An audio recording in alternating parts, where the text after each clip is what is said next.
ആരാധന ആത്മനിറവ് പ്രാപിച്ച ദൈവമക്കൾക്ക് അപമാനമല്ല, അത് അഭിമാനമാണ് എന്ന ബോധ്യമുണ്ടെങ്കിൽ ഇന്ന് രാത്രി ഇവിടെ ഇരിക്കുന്ന ഒരു ദൈവ പൈതൽ പോലും വാപൂട്ടി മൗനമായി ഇരിക്കരുത്. സ്തോത്ര സ്വരങ്ങളോടെ കർത്താവിനെ ആരാധിക്കുന്ന രാത്രിയാകണം. ഇന്ന് രാത്രി, ഈ രണ്ടാമത്തെ രാത്രി, ഇവിടെ ഒരു ആത്മീയ യുദ്ധം തുടരുകയാണ്. എത്ര ദൈവമക്കൾ വിശ്വസിക്കുന്നുണ്ട്? ഇത് മതത്തിനെതിരായിട്ടോ സംഘടനകൾക്കെതിരായിട്ടോ നടത്തുന്ന യുദ്ധമല്ല. യേശുവിൻ്റെ ചോര കൊണ്ട് കഴുകൽ പ്രാപിച്ച ദൈവമക്കൾ സാത്താനോടും അവൻ്റെ സംഘത്തോടും നടത്തുന്ന പോരാട്ടമാണ് സുവിശേഷ പ്രസംഗം. ഈ യുദ്ധം ഇന്ന് രാത്രി ഇവിടെ ജയിക്കണമെങ്കിൽ ആരാധന ഇന്ന് രാത്രി ഇവിടെ ഉയരണം. ഏലിയാവിൻ്റെ യാഗപീഠത്തിൻ്റെ ഭംഗി കൊണ്ടല്ല, അവിടെ കീറിയടുക്കിയ ഇറച്ചിത്തുണ്ടുകളുടെ സൗന്ദര്യ നിമിത്തമല്ല, അവിടെ ഇറങ്ങിയ തീയുടെ മുൻപിലാണ് ബാലിൻ്റെ ശക്തികൾ മുഴങ്കാൽ മടക്കിയതെങ്കിൽ ഇന്നു രാത്രി പ്രസംഗിക്കുന്ന ദൈവദാസൻ്റെ വാക്ചാതുര്യത്തിലല്ല, പ്രാർത്ഥിക്കുന്ന ദൈവമക്കളുടെ ഹൃദയത്തിൻ്റെ യാഗപീഠത്തിൽ സ്വർഗത്തിൻ്റെ തീ ഇറങ്ങാൻ ഏൽപ്പിച്ചു കൊടുത്താൽ ഇരുട്ടിൻ്റെ ശക്തികൾ ഇവിടെ മുട്ടുമടക്കുന്ന രാത്രിയായിരിക്കും. ദൈവപ്രവർത്തി ഇവിടെ വെളിപ്പെടുന്ന രാത്രിയായിരിക്കും. ഇത് വിശ്വസിക്കുന്ന ദൈവത്തിൻ്റെ ജനം പ്രാർത്ഥനയിൽ പോരാടുന്ന, സ്തോത്രത്തിൽ ജാഗരിക്കുന്ന രാത്രിയാകട്ടെ. ദൈവത്തിന് സ്തോത്രം. ആ വേദപുസ്തകം കരങ്ങളിലൊന്ന് ഉയർത്തിപ്പിടിച്ചുകൊണ്ട് എല്ലാ ദൈവമക്കളും ഒന്നിച്ച് ആ പുസ്തകം ഉയർത്തിപ്പിടിച്ച് ദൈവത്തെ ഒന്ന് മഹത്വപ്പെടുത്താമോ? ഇതുമായി ഇന്ന് രാത്രി യോഗത്തിന് വരാൻ ദൈവം നമ്മുടെ കരങ്ങൾക്ക് കരുത്ത് പകർന്നതോർത്ത് എത്രത്തോളം ശബ്ദമുയർത്താമോ അത്രത്തോളം ശബ്ദമുയർത്തി നമ്മുടെ ശിരസുന്നമിപ്പിച്ച് നമുക്കിന്ന് രാത്രി നമ്മുടെ ദൈവത്തിന് മഹത്വമർപ്പിക്കണം. ദൈവത്തിന് സ്തോത്രം. വളരെ പ്രാർത്ഥനയോടെ, തികച്ചും ഏകാഗ്രതയോടെ നമുക്ക് ദൈവമുഖത്തേക്ക് നോക്കാം. ഇത് കാലത്തിൻ്റെ നിമിഷവേളയാണ്. നമ്മുടെ ആയുസ് അതിവേഗമോടുകയാണ്. കർത്താവിന് സ്തോത്രം. എൻ്റെ സഹോദരൻ പ്രിയ ബോബി ഈ യോഗത്തെക്കുറിച്ച് പ്രാരംഭമായി എന്നോട് സംസാരിക്കുമ്പോൾ ഇവിടെയുള്ള ഈ കർത്തൃദാസൻ, കർത്താവിൻ്റെ ദാസൻ പാസ്റ്റർ ജിജു, അതേ പി വി കുഞ്ഞുമോൻ, ബഹുമാന്യ കർത്തൃദാസൻ്റെ ആത്മാർത്ഥമായ പരിശ്രമവും സമർപ്പണവും ഓർത്ത് ഞാൻ ദൈവത്തെ മഹത്വപ്പെടുത്തുകയാണ്. അദ്ദേഹം അതിനുവേണ്ടി ആഗ്രഹിക്കുകയും ഇവിടെയുള്ള ഒരുപറ്റം ദൈവമക്കളും ദൈവജനവും പ്രാർത്ഥനാപൂർവ്വം ഇതിൻ്റെ പുറകിൽ പരിശ്രമിക്കുകയും ചെയ്തു. ഞാൻ ഇന്ന് രാത്രി ഏറെ ബഹുമാനിക്കുന്ന നിരവധി ദൈവഭൃത്യന്മാർ ഇവിടെയുണ്ട്. എല്ലാവരെയും ഓർത്ത് ഞാൻ ദൈവത്തെ മഹത്വപ്പെടുത്തുകയാണ്. കർത്താവിന് സ്തോത്രം. പ്രിയ വർക്കിച്ചായൻ, ക്രിസ്തുവിൽ ഞാൻ ഏറെ സ്നേഹിക്കുന്ന പ്രിയപ്പെട്ട ദൈവഭൃത്യൻ ഇവിടെ കടന്നു വന്നിട്ടുണ്ട്.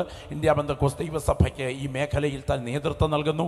മറ്റ് പല ദൈവഭൃത്യന്മാരും. എന്നാൽ ഞാനൊരു വസ്തുത ഉറപ്പിച്ച് പറയട്ടെ, ഈ ആയുസ് വളരെ ക്ഷണികമാണ്. ഇത് അതിവേഗം ഓടിക്കൊണ്ടിരിക്കുകയാണ്. ഒരു മനുഷ്യൻ്റെ ആയുസ് ഈ ഭൂമിയിൽ പൂർണ്ണമായി ലഭിച്ചാൽ ഏതാണ്ട് 80 വർഷം ആരോഗ്യത്തോടെ തുടരാൻ കഴിയും. 80 വർഷം മൊത്തം കിട്ടിയാൽ 29,200 ദിവസം നമുക്കിവിടെ കിട്ടും. ഇനിയും ബാക്കിയുണ്ട് എന്നല്ല അതിൻ്റെ അർത്ഥം. പിള്ളത്തൊട്ടിലിൽ തുടങ്ങി ഉറക്കക്കട്ടിലിൽ തുടർന്ന് ശവപ്പെട്ടി വരെയുള്ള ഈ ഭൂമിയിലെ ജീവിതയാത്രയിൽ തൊട്ടിലിനും പെട്ടിക്കുമിടയിൽ മൊത്തം കൂടെ കിട്ടിയാൽ ഒരു 29,200 ദിവസം നമുക്ക് കിട്ടും. ഇതെല്ലാം കാലത്തിൻ്റെ നിമിഷവേളകളാണ്. എന്നാൽ കാലത്തിൻ്റെ നിമിഷവേളകളിൽ നാം ചെയ്ത ഏതെങ്കിലും ഒരു സേവനം നിത്യതയുടെ എത്തും പിടിയുമില്ലാത്ത യുഗായുഗങ്ങളിൽ പ്രതിഫലിക്കുന്ന ഒന്നുണ്ടെങ്കിൽ അത് കർത്താവിന് വേണ്ടി ചെയ്യുന്ന സേവനങ്ങൾ മാത്രമാണ് എന്ന് വിശ്വസിക്കുന്ന ദൈവത്തിൻ്റെ ജനമാണ് ഇവിടെ കടന്നു വന്നിരിക്കുന്നതെങ്കിൽ ഉപ്പുതറയുടെ ഹൃദയഭാഗത്ത് മുഴങ്ങുന്ന ഈ സത്യസുവിശേഷത്തിൻ്റെ ശബ്ദത്തിന് വേണ്ടി ഇതിൻ്റെ പുറകിൽ അധ്വാനിച്ച പ്രിയപ്പെട്ടവർക്ക് പേർ വിളിച്ച് സ്വർഗം പ്രതിഫലം കൊടുക്കുന്ന ഒരു ദിവസം വരുന്നു എന്ന ബോധ്യമുള്ള ദൈവമക്കൾ കരങ്ങൾ ഉയർത്തി ഒരു നിമിഷം ഈ ദേശത്തിൻ്റെ വിടുതലിന് വേണ്ടി ജാഗരിച്ചൊന്ന് പ്രാർത്ഥിച്ചാട്ടെ. എൻ്റെ പിൻപിലിരിക്കുന്ന കർത്തൃദാസന്മാരിൽ നിന്ന് പ്രാർത്ഥനയുടെ ശബ്ദം ഉയരണം. എൻ്റെ മുൻപിലിരിക്കുന്ന ദൈവമക്കളിൽ നിന്ന് പ്രാർത്ഥനയുടെ ശബ്ദം ഉയരണം. എല്ലാ അഭിഷിക്തന്മാരും ആത്മാവിൽ പ്രാർത്ഥിച്ചു തുടങ്ങുന്ന രാത്രിയാകണം. ഇന്ന് രാത്രി ചില പ്രിയപ്പെട്ടവരുടെ പേരുകൾ ജീവൻ്റെ പുസ്തകത്തിൽ കുറിക്കപ്പെടുന്ന രാത്രിയാകണം. സാത്താൻ ബന്ധിച്ച് നിത്യ നരകത്തിലേക്ക് വലിച്ച് ഇഴച്ചുകൊണ്ടിരിക്കുന്ന ചില പ്രിയപ്പെട്ടവരെ ഇന്ന് രാത്രി 9 മണിക്ക് യോഗം അവസാനിക്കുന്നതിന് മുൻപ് അവയുടെ തടവ് വെട്ടി ദൈവം സ്വതന്ത്ര സ്വതന്ത്രമാക്കി പുറത്തു കൊണ്ടുവരുവാൻ ഇവിടെ ഇരിക്കുന്ന ദൈവത്തിൻ്റെ ദാസന്മാരും ദൈവത്തിൻ്റെ ജനവും ശബ്ദമുയർത്തി ആത്മനിറവിൽ ചില മിനിറ്റുകളൊന്ന് ജാഗരിച്ച് പ്രാർത്ഥിച്ചാട്ടെ. ദൈവത്തിന് മഹത്വം, ദൈവത്തിന് മഹത്വം. അന്യഭാഷയിൽ പ്രാർത്ഥിക്കാൻ ദൈവം നിയോഗം തന്നിരിക്കുന്ന ദൈവമക്കൾ ഇതിനകത്തുണ്ടെങ്കിൽ ഈ രാത്രി ഇരിക്കുന്ന ഇരിപ്പിൽ അന്യഭാഷയിൽ പ്രാർത്ഥിച്ചു തുടങ്ങണം. ഇതിനകത്തിരിക്കുന്ന ഒരു ബലഹീന വിശ്വാസി അവരുടെ വാ തുറന്ന് നിഷ്കളങ്കതയോടെ ഇരിക്കുന്ന ഇരിപ്പിൽ ഈ ശുശ്രൂഷകളുടെ അനുഗ്രഹത്തിനായി നിങ്ങൾ പ്രാർത്ഥിച്ചു തുടങ്ങുമ്പോൾ അസാധാരണമായ ചില ദൈവപ്രവർത്തികൾ ഈ ഗ്രൗണ്ടിൽ നടക്കേണ്ടതിന് കർത്താവിൻ്റെ കരം ഉയരാൻ തുടങ്ങുകയാണ്. ഞാൻ വിശ്വസിക്കുന്ന ദൈവമക്കളുടെ മുൻപിൽ നിന്ന് ഉറപ്പോടെ പറയട്ടെ, പ്രപഞ്ച ചക്രവർത്തിയും അഖിലാണ്ട സൃഷ്ടിതാവുമായ മഹാദൈവത്തെ നമ്മുടെ മുൻപിൽ അഭിമുഖമായി നിർത്തുന്ന ഒരു പോരാട്ടമുണ്ടെങ്കിൽ അത് പ്രാർത്ഥനയുടെ പോരാട്ടം മാത്രമാണ്. ഇരിക്കുന്ന ഇരിപ്പിൽ ജാഗരിക്കുന്ന ദൈവവൈതലെ വാപൂട്ടി മൗനമായി അനങ്ങാപ്പാറ നയത്തിൽ അശ്രദ്ധമായിരിക്കാതെ ഇന്ന് രാത്രിത്തെ വിടുതൽ എൻ്റെ ഉത്തരവാദിത്തമാണ് എന്ന ബോധ്യത്തോടെ പ്രാർത്ഥിക്കുന്ന ഒരു ദൈവവൈതൽ ഇതിനകത്തുണ്ടെങ്കിൽ ഞാൻ ഉറപ്പായി പറയാം, പ്രകൃതി ശക്തികളെ വെല്ലുവിളിക്കാൻ നിന്റെ നാവിൽ ആത്മീയ അധികാരം വ്യാപരിച്ചു കൊണ്ടിരിക്കുകയാണ്. വിശ്വസിക്കുക, പ്രകൃതി ശക്തികളെ വെല്ലുവിളിക്കാൻ ഇന്ന് രാത്രി നിന്റെ നാവിൽ അധികാരം വ്യാപരിക്കുകയാണ്. പൈശാചിക ശക്തികളെ തകിടം മറിക്കാൻ ദൈവം നിന്റെ നാവിൽ ഇന്ന് രാത്രി അധികാരം പകരുകയാണ്. ദൂതന്മാരുടെ ശുശ്രൂഷ അനുഭവിപ്പാൻ ഇന്ന് രാത്രി ദൈവാത്മാവ് നിന്നെ ബലപ്പെടുത്തുന്ന രാത്രിയാണ്. കൊടിയ ബന്ധനങ്ങൾക്കകത്ത് നിത്യ നരകത്തിലേക്ക് വലിച്ചിഴക്കപ്പെടുന്ന ചില ആത്മാക്കൾ ഈ വചനത്തിൻ്റെ മുൻപിൽ വിടുതലിലേക്ക് വരേണ്ടതിന് കർത്താവിൻ്റെ കരം നീട്ടാൻ തുടങ്ങുകയാണ്. പ്രാർത്ഥിച്ചു തുടങ്ങിക്കാട്ടെ. ഗ്ലോറി, ദൈവത്തിന് മഹത്വം, ദൈവത്തിന് മഹത്വം, ദൈവത്തിന് മഹത്വം. അറുക്കപ്പെട്ട കുഞ്ഞാടിന് മഹത്വം, അറുക്കപ്പെട്ട കുഞ്ഞാടിന് മഹത്വം. സ്വർഗത്തിനും ഭൂമിക്കും നാഥനായ നസ്രയനായ യേശുവിൻ്റെ അധികാരമുള്ള നാമത്തിൽ പാമ്പുകളെയും തേളുകളെയും ശത്രുവിൻ്റെ സകല ബലത്തെയും ചവിട്ടുവാൻ ഞാൻ നിങ്ങൾക്ക് അധികാരം തരുന്നു എന്നരുളി ചെയ്തവൻ്റെ നാമത്തിൽ വാഴ്ചകളെയും അധികാരങ്ങളെയും ആയുധവർഗം വയ്പ്പിച്ച് അവയെ കാൽവറിയിൽ പരാജയപ്പെടുത്തിയവൻ്റെ നാമത്തിൽ സിംഹത്തിന്മേലും അണലിമേലും ചവിട്ടി ബാലസിംഹത്തെയും പെരുമ്പാമ്പിനെയും മെതിച്ചു കളയുന്നവൻ്റെ നാമത്തിൽ തീയിൽ ചുള്ളി കത്തുന്നത് പോലെയും തീ കൊണ്ട് വെള്ളം തിളയ്ക്കുന്നത് പോലെയും സ്വർഗം കീറി ഇറങ്ങി വരുവാൻ കഴിവുള്ളവൻ്റെ തേജസ്സിൻ്റെ കരങ്ങളിൽ ഈ രണ്ടാം രാത്രി യോഗത്തെ ഞങ്ങൾ പ്രാർത്ഥിച്ച് കൈമാറുന്നു. ചില ദൈവപ്രവർത്തികൾ ഇവിടെ സംഭവിക്കട്ടെ. ചില അടയാളത്തോടു കൂടിയ ദൈവപ്രവർത്തികൾക്കായി ഈ രാത്രി യോഗത്തെ ഞങ്ങൾ പ്രാർത്ഥിച്ച് വേർതിരിക്കുന്നു. കർത്താവ് ഇത് ചെയ്യുവാൻ തുടങ്ങുന്നത് കൊണ്ട് സ്തോത്രം. യേശുവിൻ നാമത്തിൽ തന്നെ കരമുയർത്തി കർത്താവിന് മഹത്വം അർപ്പിക്കാം. വാത്സല്യ സഹോദരങ്ങളെ, നാം ഇന്ന് രാത്രി പ്രാർത്ഥനാപൂർവം ഒരു വേദഭാഗത്തിലേക്ക് നമ്മുടെ ശ്രദ്ധയെ ക്ഷണിക്കുകയാണ്.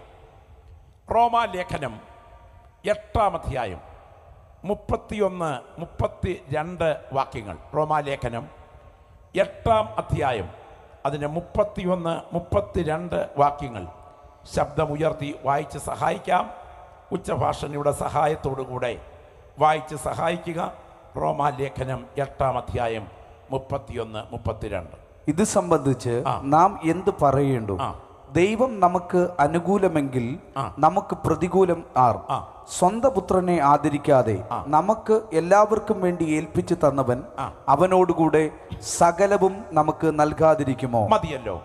വളരെ പ്രാർത്ഥനയോടെ, തികച്ചും ദൈവാശ്രയത്തോടെ, ദൈവസന്നിധാന ചിന്തയോടെ പരിശുദ്ധാത്മാവ് ഇന്ന് രാത്രി ഇടപെടണമേ എന്ന സമർപ്പണത്തോടെ നമുക്ക് ദൈവസന്നിധാനത്തിലായിരിക്കണം. നമ്മെ ഇത്രത്തോളം കൊണ്ടുവന്നത്, നമ്മെ എന്തെങ്കിലും ആക്കിയിട്ടുണ്ടെങ്കിൽ അതിനാധാരമായത് നമ്മുടെ കയ്യിലിരിക്കുന്ന ദൈവത്തിൻ്റെ വചനമാണ്. ഈ വചനം മാറോടടുക്കി പിടിക്കാൻ ദൈവം നമുക്ക് ഭാഗ്യം നൽകിയത് ഓർത്ത് കരങ്ങൾ ഉയർത്തി, ശബ്ദം ഉയർത്തി ഒരിക്കൽ കൂടെ ദൈവത്തിനൊന്ന് മഹത്വം അർപ്പിച്ചാട്ടെ. പ്രപഞ്ച ചക്രവർത്തിയും അഖിലാണ്ട സൃഷ്ടിതാവുമായ മഹാദൈവത്തെ നമ്മുടെ മുൻപിൽ അഭിമുഖമായി നിർത്തുന്ന ഒരു പുസ്തകം ലോകത്തിലുണ്ടെങ്കിൽ അത് ദൈവത്തിൻ്റെ വചനമാണ്.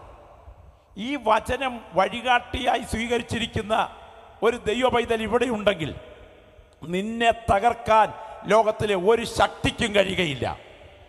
വചനം വഴികാട്ടിയായി സ്വീകരിച്ചിരിക്കുന്ന ദൈവപൈതലെ, നിനക്കൊരിക്കലും വഴി തെറ്റുകയില്ല എന്ന് മാത്രമല്ല, നീ എത്തേണ്ടിടത്തെത്തുന്നത് വരെ നിന്നെ നയിക്കുന്നൊരു ദിവ്യപ്രകാശം ഇതിൽ നിന്റെ പാതയ്ക്ക് ദീപമായി നിരന്തരം വ്യാപരിച്ചു കൊണ്ടിരിക്കും.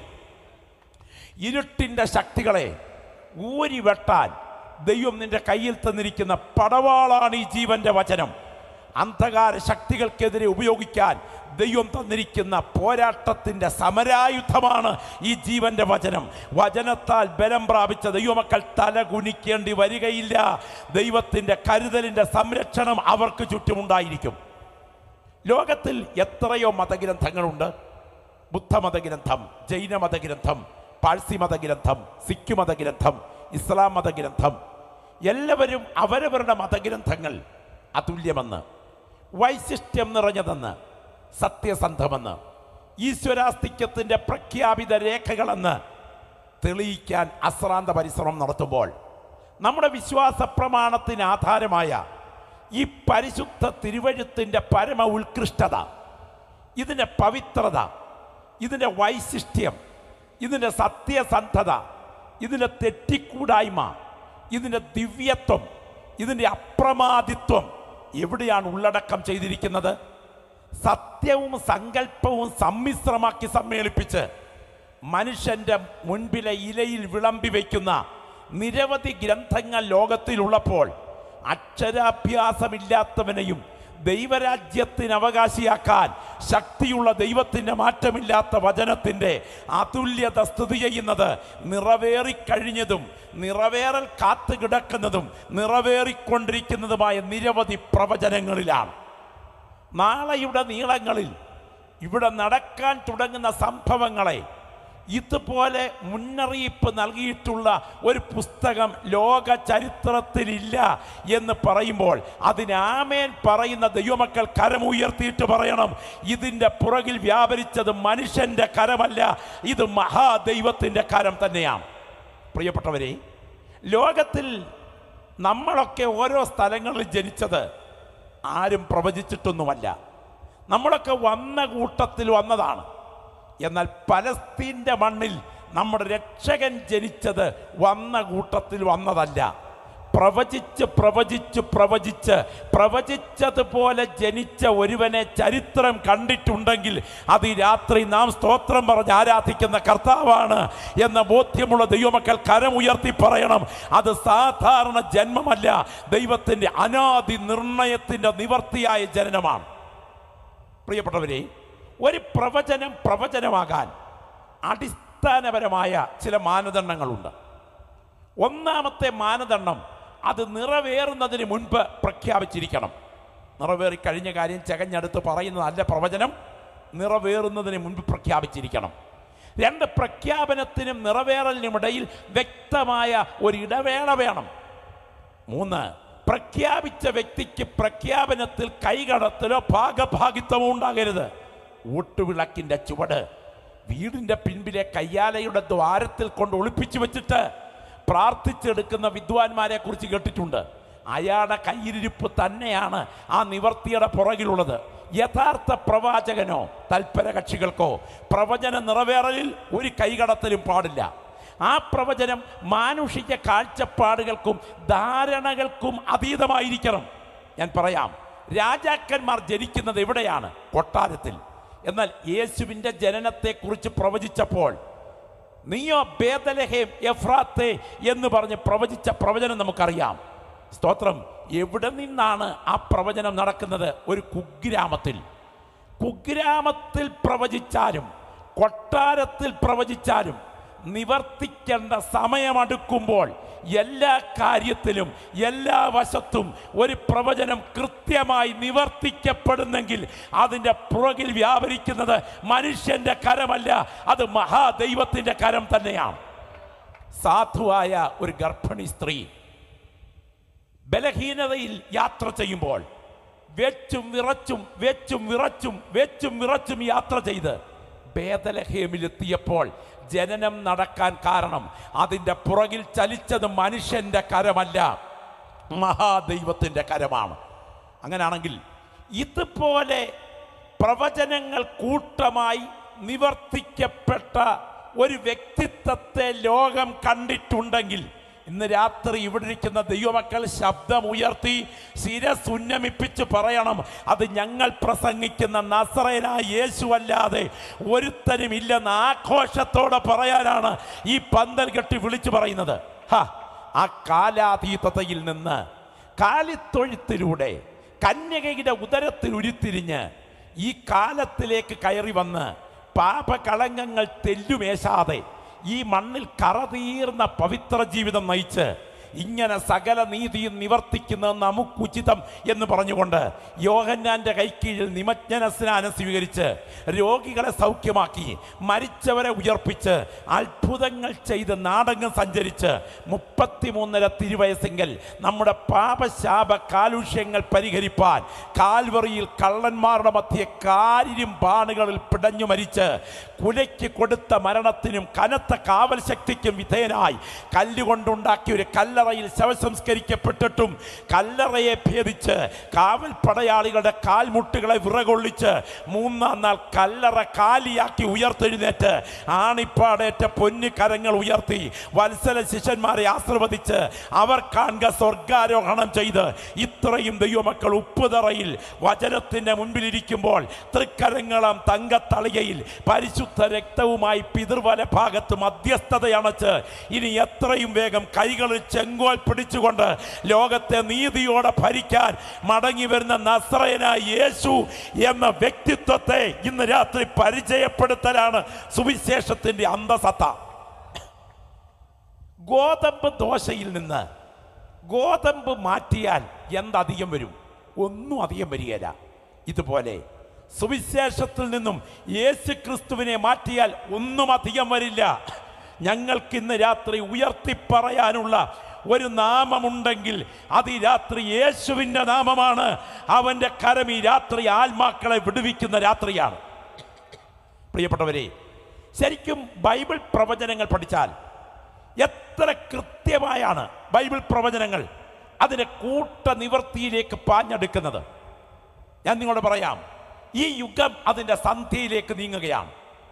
ഈ കാലം അതിൻ്റെ സമാപന ദിവസങ്ങളിലേക്ക് അടുക്കുകയാണ്. നമ്മുടെ കർത്താവിൻ്റെ മടങ്ങി വരവ് നേരിൽ കാണാൻ വേർതിരിക്കപ്പെട്ട ദൈവമക്കളാണ് ഇന്ന് രാത്രി ഇവിടെ ഇരുന്ന് കർത്താവിന് സ്തോത്രം ചെയ്യുന്ന ദൈവമക്കൾ. എത്ര പേർ വിശ്വസിക്കുന്നുണ്ട്? നമ്മുടെ കണ്ണുകൾ അടയുന്നതിന് മുൻപ്, നമ്മുടെ വീട്ടിലേക്ക് ശവപ്പെട്ടി കയറി വരുന്നതിന് മുൻപ്, നമുക്കൊരു വിലാപഗാനം ഉയരുന്നതിന് മുൻപ് നമ്മൾ ആരാധിക്കുന്ന നമ്മുടെ കർത്താവ് ഈ ആകാശമേഘങ്ങളിൽ മടങ്ങി വരും എന്ന് വിശ്വസിച്ച് ആമേൻ പറയുന്ന ഒരുപറ്റം ദൈവമക്കൾ ഈ വചനത്തിൻ്റെ മുൻപിൽ ഇന്ന് രാത്രി ഇരിക്കുകയാണ്. ഒന്നിനും സ്തോത്രം ചെയ്തില്ലെങ്കിലും ഇതോർത്ത് ഈ രാത്രി സ്തോത്രം ചെയ്യണം. കാലം അതിൻ്റെ അവസാന ദിവസങ്ങളിലേക്ക് അടുക്കുകയാണ്. നമുക്കറിയാം, ഇപ്പോൾ നാം അഭിമുഖീകരിക്കുന്ന കാലാവസ്ഥയുടെ മാറ്റം, പ്രകൃതിയുടെ താളക്രമം അടിമുടി തകരുകയാണ്. ഇന്നേക്ക് 20 നൂറ്റാണ്ടുകൾക്ക് പുറകിൽ ഒരു കറുത്ത കാലത്തിൻ്റെ കലാശം വരുന്ന കഠിന പീഡനങ്ങളുടെ ഘോഷയാത്ര, ഈ മണ്ണിൽ പെയ്തിറങ്ങുന്ന ഒരു ദുരന്ത കാലത്തിൻ്റെ പ്രവചനം വെളിപ്പാടുകാരൻ പ്രവചിച്ചപ്പോൾ 16-ാം അധ്യായത്തിൽ ഇങ്ങനെ വിളിച്ചു പറഞ്ഞു: തീ കൊണ്ട് മനുഷ്യനെ ചുടത്തക്ക വിധം സൂര്യന് ഭൂമിമേൽ അധികാരം ലഭിച്ചു. മനുഷ്യൻ അത്യുഷ്ണത്താൽ വെന്തുപോയി. ഇത് കാണുമ്പോൾ കണ്ണടച്ചിരുന്ന് ഉറങ്ങേണ്ടവരല്ല ദൈവമക്കൾ. ഇത് സംഭവിച്ച് തുടങ്ങുമ്പോൾ നമ്മുടെ വീണ്ടെടുപ്പ് അടുത്തു വരുന്നത് കൊണ്ട് നിവർന്ന് തലകളെ ഉയർത്താൻ വിളിക്കപ്പെട്ട ദൈവമക്കൾ ഇടം വലം ഇരിക്കുന്നവർ മൗനമായിരുന്നാലും ഈ തലമുറയിൽ അത് സംഭവിക്കാൻ ചരിത്രം അടുത്തു വരുന്നു എന്ന് കേൾക്കുമ്പോൾ വീണ്ടും ജനനം പ്രാപിച്ച ദൈവമക്കൾ അറിയാതെ കർത്താവിനെ ഇന്ന് രാത്രി ആരാധിക്കുന്ന രാത്രിയായി തീരണം. 9,30,00,000 മൈൽ അപ്പുറത്ത് നിന്ന് കത്തിച്ചൊലിക്കുന്ന 6000 ഡിഗ്രി സെൽഷ്യസിൽ ഹീലിയം കത്തുന്ന ആണവ നിലയമായ ഈ സൂര്യൻ്റെ കേന്ദ്ര ഭാഗത്തു നിന്ന് ഈ ഭൂമിയെ ലക്ഷ്യം വെച്ചുകൊണ്ട് കൊറോണയിൽ നിന്നും തീ തുപ്പിയിട്ട് ഭൂമിയുടെ ചൂട് അതിവേഗം ഉയർന്ന് അന്റാർട്ടിക് പ്രദേശങ്ങളിലെ മഞ്ഞുമലകൾ ഉരുകി സമുദ്ര ജലത്തിൻ്റെ നിരപ്പ് അതിവേഗം ഉയരുന്ന കാഴ്ച ശാസ്ത്രത്തിൻ്റെ കണ്ണുകളിൽ ഭീതി ഉയർത്തുമ്പോൾ പ്രത്യാശ നിറഞ്ഞ ദൈവമക്കൾ വിളിച്ചു പറയുകയാണ്. പ്രവചനം നിവർത്തിക്കപ്പെടുന്നതിലേക്ക് സംഭവങ്ങൾ അടുക്കുകയാണ്. ഈ രാത്രി ആ ബോധ്യമുള്ള ദൈവത്തിൻ്റെ ജനമാണ് ഈ ഗ്രൗണ്ടിൽ കൂടി വന്നിരിക്കുന്നതെങ്കിൽ സ്തോത്രത്തോടെ വിളിച്ചു പറയണ സംഭവങ്ങൾ അതിലേക്ക് അതിവേഗം പാഞ്ഞടുക്കുക തന്നെയാണ്. CV രാമൻ വടക്കേ ഒരു ട്രെയിനിൽ യാത്ര ചെയ്തുകൊണ്ടിരിക്കുമ്പോൾ പെട്ടെന്ന് അദ്ദേഹം ആ കമ്പാർട്ട്മെന്റിൽ ചങ്ങല വലിച്ചു. റെയിൽവേ ഗാർഡ് അടുത്ത് വന്ന് ചോദിച്ചു, എന്തിനാ സാർ ചങ്ങല വലിച്ചത്? പറഞ്ഞു, ഒരു 100-500 മീറ്റർ മുൻപിൽ ഈ ട്രെയിനിൽ പാളം തകർന്നു കിടപ്പുണ്ട് ഈ ട്രാക്കിൽ. പെട്ടെന്ന് അവർ നിരീക്ഷണം നടത്തി, തിരിച്ചു വന്ന് പറഞ്ഞു, ശരിയാണ്, വിപ്ലവകാരികൾ 500 മീറ്റർ അപ്പുറത്ത് പാളം തകർത്തിട്ടിരിക്കുകയാണ്. ഇദ്ദേഹത്തോട് ചോദിച്ചു, എങ്ങനെ അങ്ങയ്ക്ക് മനസ്സിലായി ഈ പാളം തകർന്നു കിടക്കുന്നു എന്ന്? അപ്പോൾ അദ്ദേഹം പറഞ്ഞ മറുപടി, ഈ ട്രെയിൻ പാളത്തിലൂടെ നീങ്ങുമ്പോൾ ചുക് ചുക് ചുക് ചുക് എന്ന് കേൾക്കുന്ന ആ ശബ്ദം കേവലം പാളത്തിലൂടെ നീങ്ങുന്ന ട്രെയിനിൻ്റെ ഇഞ്ചിൻ്റെ ശബ്ദം മാത്രമല്ല, ഇത് പാളവുമായിട്ടുള്ള ഒരു താളത്തിൻ്റെ ശബ്ദമാണ്. താളം മാറി തുടങ്ങുമ്പോൾ ദുരന്തം മുൻപിലുണ്ടെന്ന് ഊഹിക്കാൻ ഞാൻ പഠിച്ചിട്ടുണ്ട്. ഇന്ന് രാത്രി എൻ്റെ മുൻപിലിരിക്കുന്ന ദൈവമക്കൾ കേട്ടു തുടങ്ങുന്ന സംഭവം എന്തെന്നറിയാമോ? ലോക ചരിത്രത്തിൻ്റെ പുരോഗതിയുടെ പിള്ളത്തൊട്ടിലാണ് മധ്യപൂർവ്വ പ്രദേശം. മാനവജാതിയുടെ ചരിത്രത്തിൽ ഏറ്റവും ഘോരമായ 3 മഹായുദ്ധങ്ങൾ സംഭവിപ്പാൻ മധ്യപൂർവ്വ പ്രദേശം തയ്യാറെടുക്കേണ്ടതുണ്ട് ബൈബിൾ പ്രവചനങ്ങളിൽ. ഒന്നാമത് കൃപായുഗത്തിൻ്റെ സന്ധ്യയിൽ നടക്കാൻ തുടങ്ങുന്ന യുദ്ധം, രണ്ടാമത് മഹോപദ്രവകാല യുഗത്തിൻ്റെ സന്ധ്യയിൽ നടക്കാൻ തുടങ്ങുന്ന യുദ്ധം, മൂന്നാമത്തേത് സഹസ്രാബ്ദ വാഴ്ചയുടെ സന്ധ്യയിൽ നടക്കാൻ തുടങ്ങുന്ന യുദ്ധം. ഒന്ന് 3-ാം ലോകമഹായുദ്ധം എന്ന് വിശേഷിപ്പിക്കുന്ന യുദ്ധം, രണ്ടാമത്തേത് ഗോഗ് മാഗോഗ് യുദ്ധം, ദൈവത്തിന് സ്തോത്രം, അർമഗദ്ദോൻ യുദ്ധം. ഇതിൽ അതിപ്രധാനമാണ് ദൈവസഭ ഉൽപ്രാപണ വിധേയമാകുന്നതിന് തൊട്ടടുത്ത ദിവസങ്ങളിൽ മുൻപോ പിൻപോ നടക്കേണ്ട ലോകഗതിക്കുടെ ചാലുമാറ്റുന്ന എതിർ ക്രിസ്തുവിൻ്റെ പാദവിന്യാസങ്ങളും ചിലമ്പൊലികളും രംഗപ്രവേശനം ചെയ്യാൻ അവസരമൊരുക്കുന്ന 3-ാം ലോകമഹായുദ്ധം. അതിൻ്റെ ശാക്തിക ചേരികൾ ആരായിരിക്കും? അതിൽ ഉപയോഗിക്കുന്ന ആയുധങ്ങൾ അണ്വായുധം ആയിരിക്കും. അതിൽ അതിപ്രധാനപ്പെട്ട കേന്ദ്ര ബിന്ദു പലസ്തീൻ നാടായിരിക്കും.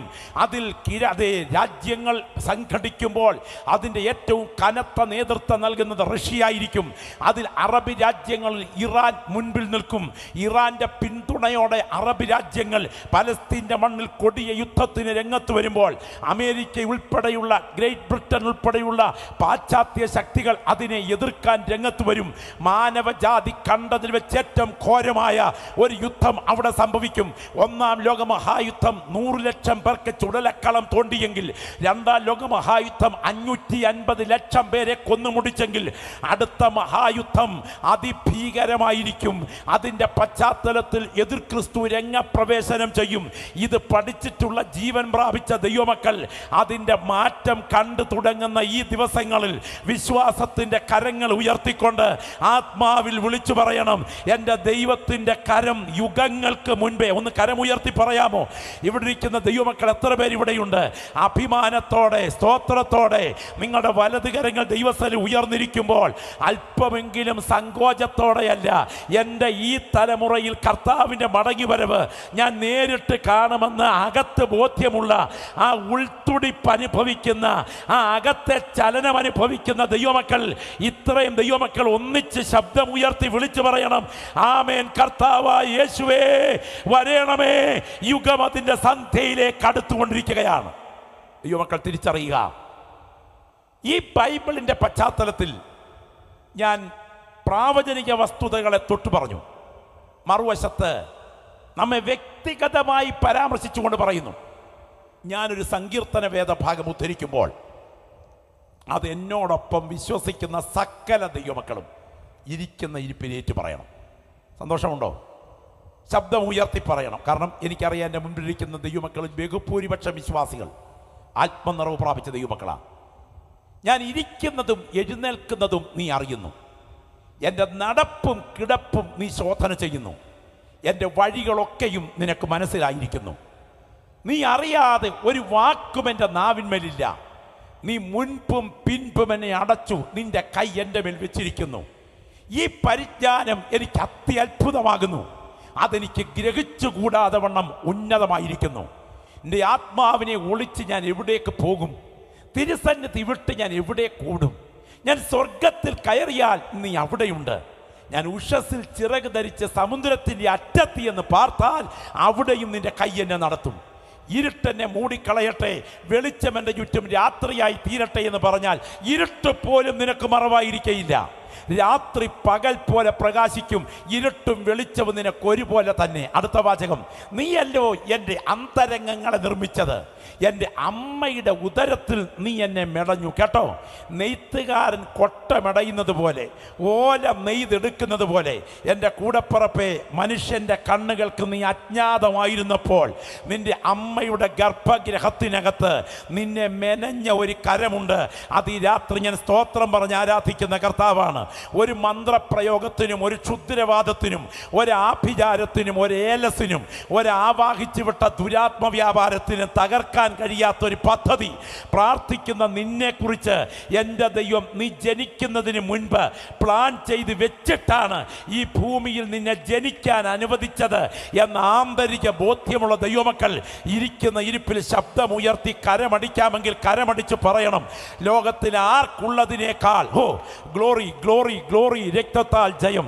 നിരാശ മനസ്സിൽ വല്ലാതെ ആധിപത്യം പുലർത്തി, പലപ്പോഴും കണ്ണുകൾ നിറഞ്ഞൊഴുകി, ഹൃദയം വല്ലാതെ തപിച്ച്, ആത്മഹത്യ പോലും ഇടയ്ക്ക് ചിന്തിക്കത്തക്ക വിധം മനസ്സിനെ തകർക്കാൻ വാദിച്ചുകൊണ്ട് നിൽക്കുന്ന ബന്ധനങ്ങളെ ഈ രാത്രിയിൽ സ്വർഗം പറിച്ചെറിഞ്ഞിട്ട് ഈ രാത്രി മീറ്റിംഗ് കഴിഞ്ഞ് നീ എഴുന്നേൽക്കുന്നതിന് മുൻപ് ഇതുവരെ പകരപ്പെട്ടിട്ടില്ലാത്ത ദൈവകൃപയുടെ അഭിഷേകം നിന്റെ ശിരസിന്മേൽ പകർന്ന്, അതെ, പരിശുദ്ധാത്മ നിയോഗത്തോടെ പുൾപിറ്റിൽ ഞാൻ വിളിച്ചു പറയുന്നു, ദൈവത്തിന് സ്തോത്രം. അസാധാരണമായി കാണുന്ന ചില അപകട സ്വപ്നങ്ങൾ പോലും ജീവിതത്തിൽ യാഥാർത്ഥ്യമായി മാറാൻ പോകുന്നു എന്ന് നിരാശ ഭരിച്ചുകൊണ്ട് ഇന്ന് രാത്രി പുസ്തകവുമായി യോഗത്തിൽ വന്നിരിക്കുന്ന എൻ്റെ സഹോദരി സഹോദര, നിന്റെ ഭാവിയെക്കുറിച്ച് സാത്താൻ എഴുതി വച്ചിട്ടുള്ള സകല പദ്ധതികളെയും തച്ചുടച്ചുകൊണ്ട് ഇതുവരെ കണ്ടിട്ടില്ലാത്ത ചില വാഗ്ദത്തങ്ങൾ നീ തല ഉയർത്തത്തക്ക വിധം നിന്റെ കൺമുൻപിൽ വെളിപ്പെടുത്തേണ്ടതിന് ആ കരം നിനക്ക് അനുകൂലമായി ചലിച്ചുകൊണ്ടിരിക്കുന്നു.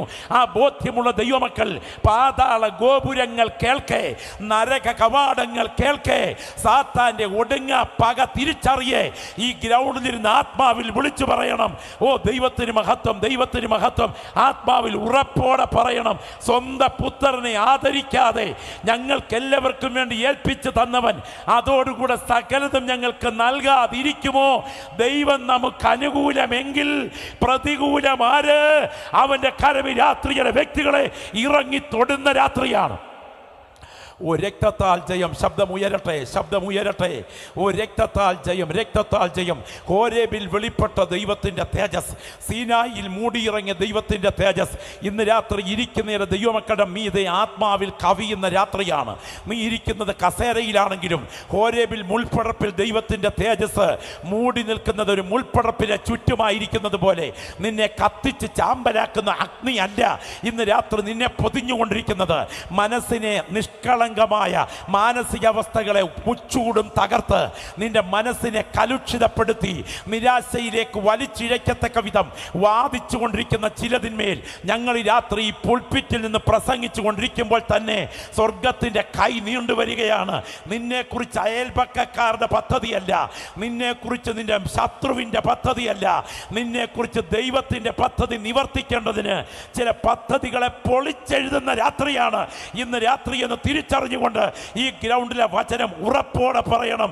ദൈവത്തെ സ്നേഹിക്കുന്നവർക്ക്, നിർണയപ്രകാരം വിളിക്കപ്പെട്ടവർക്ക് സകലതും നന്മയ്ക്കായി കൂടി വ്യാപരിക്കുന്നു. ദൈവത്തിന് സ്തോത്രം. സ്വന്തം പുത്രനെ ആദരിക്കാതെ നമുക്കെല്ലാവർക്കും വേണ്ടി ഏൽപ്പിച്ചു തന്നവൻ അതോടുകൂടി സകലതും നമുക്ക് നൽകാതിരിക്കുമോ?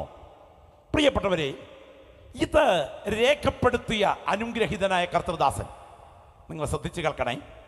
ലോക ചരിത്രം കണ്ടതിൽ വെച്ചേറ്റവും കരുത്തുറ്റ ദൈവഭൃത്യൻ അദ്ദേഹം റോമാലേഖനം 8-ാം അധ്യായം കുറിച്ചു തുടങ്ങുമ്പോൾ തുടക്കം ഇതാണ്: അതുകൊണ്ട് ഇപ്പോൾ ക്രിസ്തുവേശുവിലുള്ളവർക്ക് ഒരു ശിക്ഷാവിധിയുമില്ല, കൃപയാൽ ക്രിസ്തുവേശുവിലായിരിക്കത്തക്ക വിധം എൻ്റെ ദൈവം എന്നെ കണ്ടതോർത്ത് ഞാൻ സ്തോത്രം ചെയ്തെന്ന് പറയാൻ ധൈര്യമുള്ള ദൈവമക്കൾ ഇരിക്കുന്ന ഇരിപ്പിൽ കരമുയർത്തി പറ, ഞാൻ ക്രിസ്തുവേശുവിലുള്ളവനാണ്. ഒടുവിലത്തെ വാക്യങ്ങൾ ഇങ്ങനെ അവസാനിപ്പിക്കുന്നത്, ഉയരത്തിനോ ആഴത്തിനോ ഇപ്പോഴുള്ളതിനോ വരുവാനുള്ളതിനോ ദൂതന്മാർക്കോ വാഴ്ചകൾക്കോ യാതൊരു സൃഷ്ടിക്കും ക്രിസ്തുവേശുവിലുള്ള ദൈവസ്നേഹത്തിൽ നിന്ന് എന്നെ വേർപിരിപ്പാൻ കഴിയുകയില്ല എന്ന് ഞാൻ ഉറച്ചിരിക്കുന്നു. ഇത് ഒരല്പം ചരിത്ര പശ്ചാത്തലത്തോടെ നിങ്ങൾ മനസ്സിലാക്കണം. ലോക ചരിത്രത്തിൽ ഏറ്റവും ഭീകരമായ ഭരണം റോമൻ ഭരണമായിരുന്നു. റോമൻ ഭരണങ്ങളിൽ വെച്ച് ഏറ്റവും നീചമായ ഭരണം നീറോയുടെ ഭരണമായിരുന്നു. സ്വന്തം ഭാര്യയെ സ്വന്തം കൈകൊണ്ട് കൊന്നയാളാണ് നീറോ. സ്വന്തം അമ്മയെ സ്വന്തം കൈകൊണ്ട് കൊന്നയാളാണ് നീറോ. ഒടുവിൽ അയാൾ ആത്മഹത്യ ചെയ്യുകയായിരുന്നു. അയാൾ റോമ പട്ടണത്തെ നയന മനോഹരമായി പണിയുവാൻ ഒരു ആർക്കിടെക്ചർ പ്ലാൻ തയ്യാറാക്കി. പക്ഷേ ഒരു തടസ്സം, ഒരുപാട് സാധുക്കൾ ഈ പട്ടണത്തിൽ പാർക്കുന്നുണ്ട്. അവരെ ഒഴിച്ചുവിടാതെ പട്ടണത്തെ പുനർനിർമ്മാണം ചെയ്യാൻ സാധ്യമല്ല. ഇയാൾ മാനസിക രോഗിയാണ് എങ്കിൽ തന്നെയും, ഇയാൾ മാനസിക രോഗി എന്ന് പറഞ്ഞാൽ ഇരയുടെ മരണപ്പിടച്ചിൽ മുൻപിൽ കാണുമ്പോൾ അതിലൂടെ വൈകാരിക സംതൃപ്തി അനുഭവിക്കുന്ന ഒരു പ്രത്യേകതരം മാനസിക പ്രശ്നം നീറോയെ ബാധിച്ചിരുന്നു എന്നാണ് ചരിത്രം. ചെറുപ്പസമയത്ത് കൊട്ടാരത്തിൻ്റെ തൊടിയിൽ ഓടി നടന്ന് തുമ്പികളെ പിടിച്ചുകൊണ്ടുവന്ന് അതിലേക്ക് കമ്പി കോർത്ത് തുമ്പികൾ മരണപ്പിടച്ചിലാകുമ്പോൾ അതിലൂടെ കൈകൊട്ടി അട്ടഹസിക്കുന്ന പതിവ് നീറോയ്ക്കുണ്ടായിരുന്നു എന്നാണ് ചരിത്രരേഖ. നിങ്ങൾക്കറിയാമോ, ഏറ്റവും ക്രൂരമായി ക്രൈസ്തവരെ കൊല്ലുകയാണ്.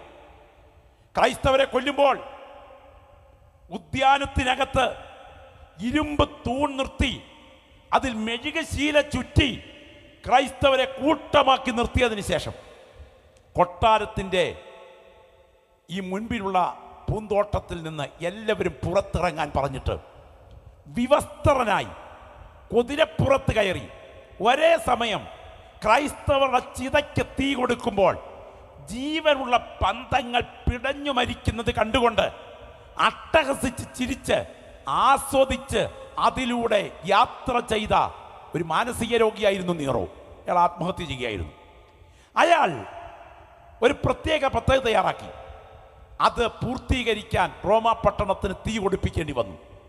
ഒടുവിൽ റോമാ പട്ടണം കത്തിയെരിയുകയാണ്.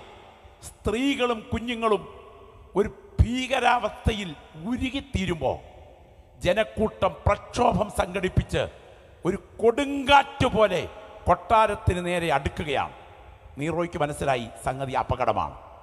ഉടനെ തന്നെ അദ്ദേഹം തൻ്റെ കിങ്കരന്മാരെ കൊണ്ടൊരു വാർത്ത പറയിപ്പിച്ചു. എന്താണെന്നറിയോ വാർത്ത?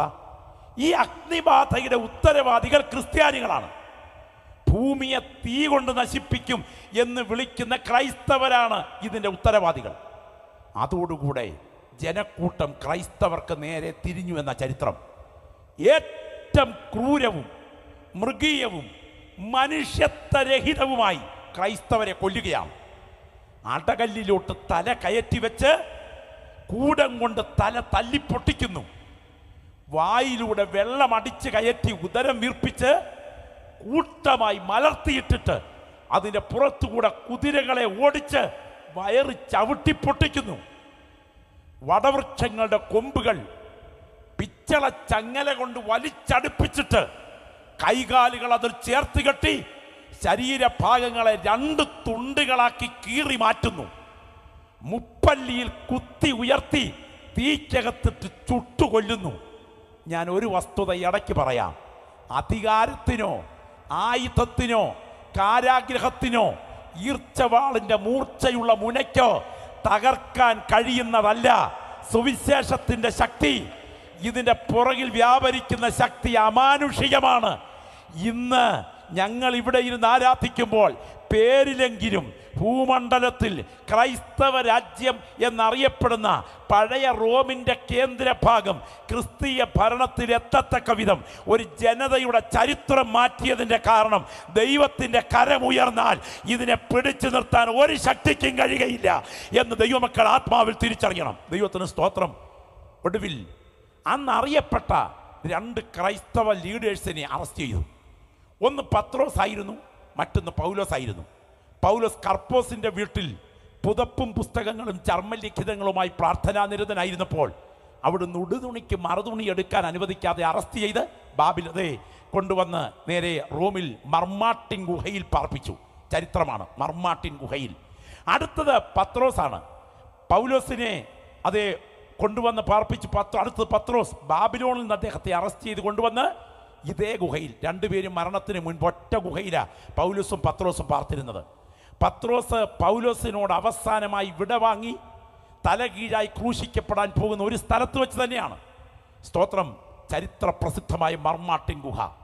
കൂലംകുത്തി പതഞ്ഞ് നുരഞ്ഞ് ടൈബർ നദി ഒഴുകുന്നതിൻ്റെ ഒരു വശത്തെ കരിമ്പാറയിൽ താഴേക്ക് കുത്തിയിറക്കി പണിതിരിക്കുന്ന ചരിത്ര വിസ്മൃതികൾ പേറി ഇന്നുമുള്ള പൗലോസ് കിടന്ന ആ കാരാഗ്രഹം, ആ ചെളിക്കുണ്ടിൽ ഈ ദൈവഭൃത്യൻ അവസാന ദിവസങ്ങൾ കിടക്കയാണ്.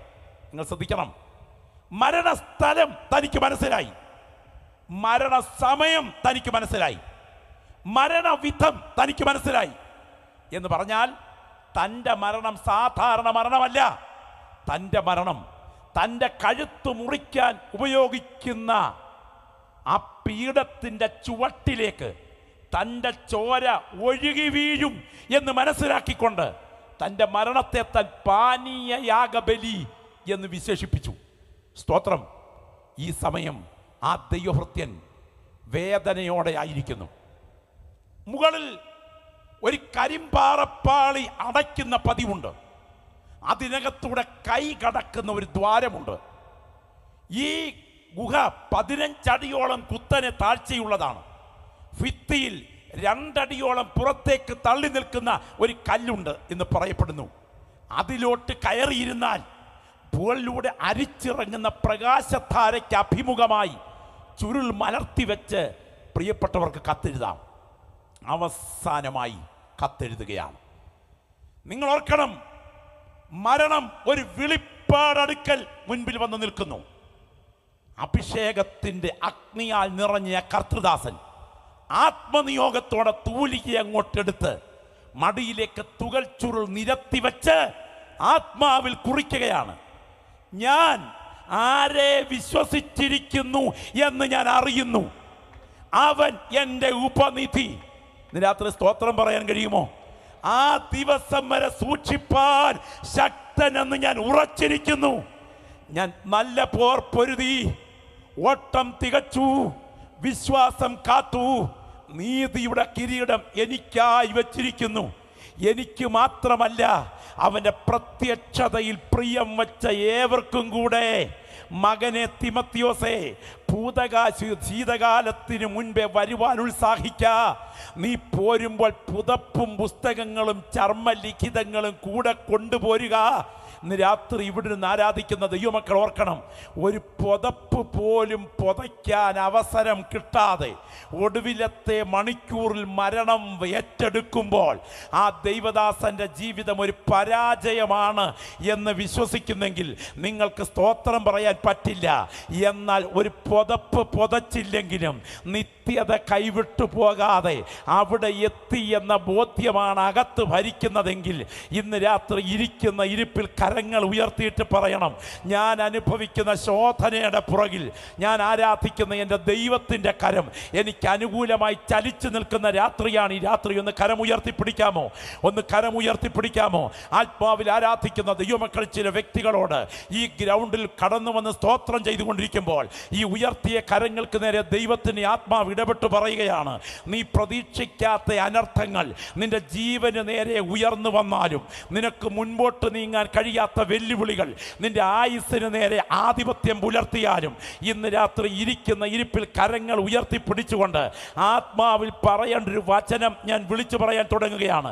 ദൈവത്തെ സ്നേഹിക്കുന്നവർക്ക്, ശബ്ദമുയർത്തി പറഞ്ഞ്, ദൈവത്തെ സ്നേഹിക്കുന്നവർക്ക്, നിർണയപ്രകാരം വിളിക്കപ്പെട്ടവർക്ക് സകലതും നന്മയ്ക്കായി കൂടി വ്യാപരിക്കുന്നു. ഇന്ന് രാത്രി ഇവിടുന്ന് സ്തോത്രം പറയുന്ന ദൈവമൈതലേ, എൻ്റെ ദൈവം അറിയാതെ എൻ്റെ ജീവിതത്തിൽ ഒന്നും സംഭവിക്കുകയില്ല. സ്തോത്രം പറഞ്ഞ് ആരാധിക്കാൻ കഴിയുമോ?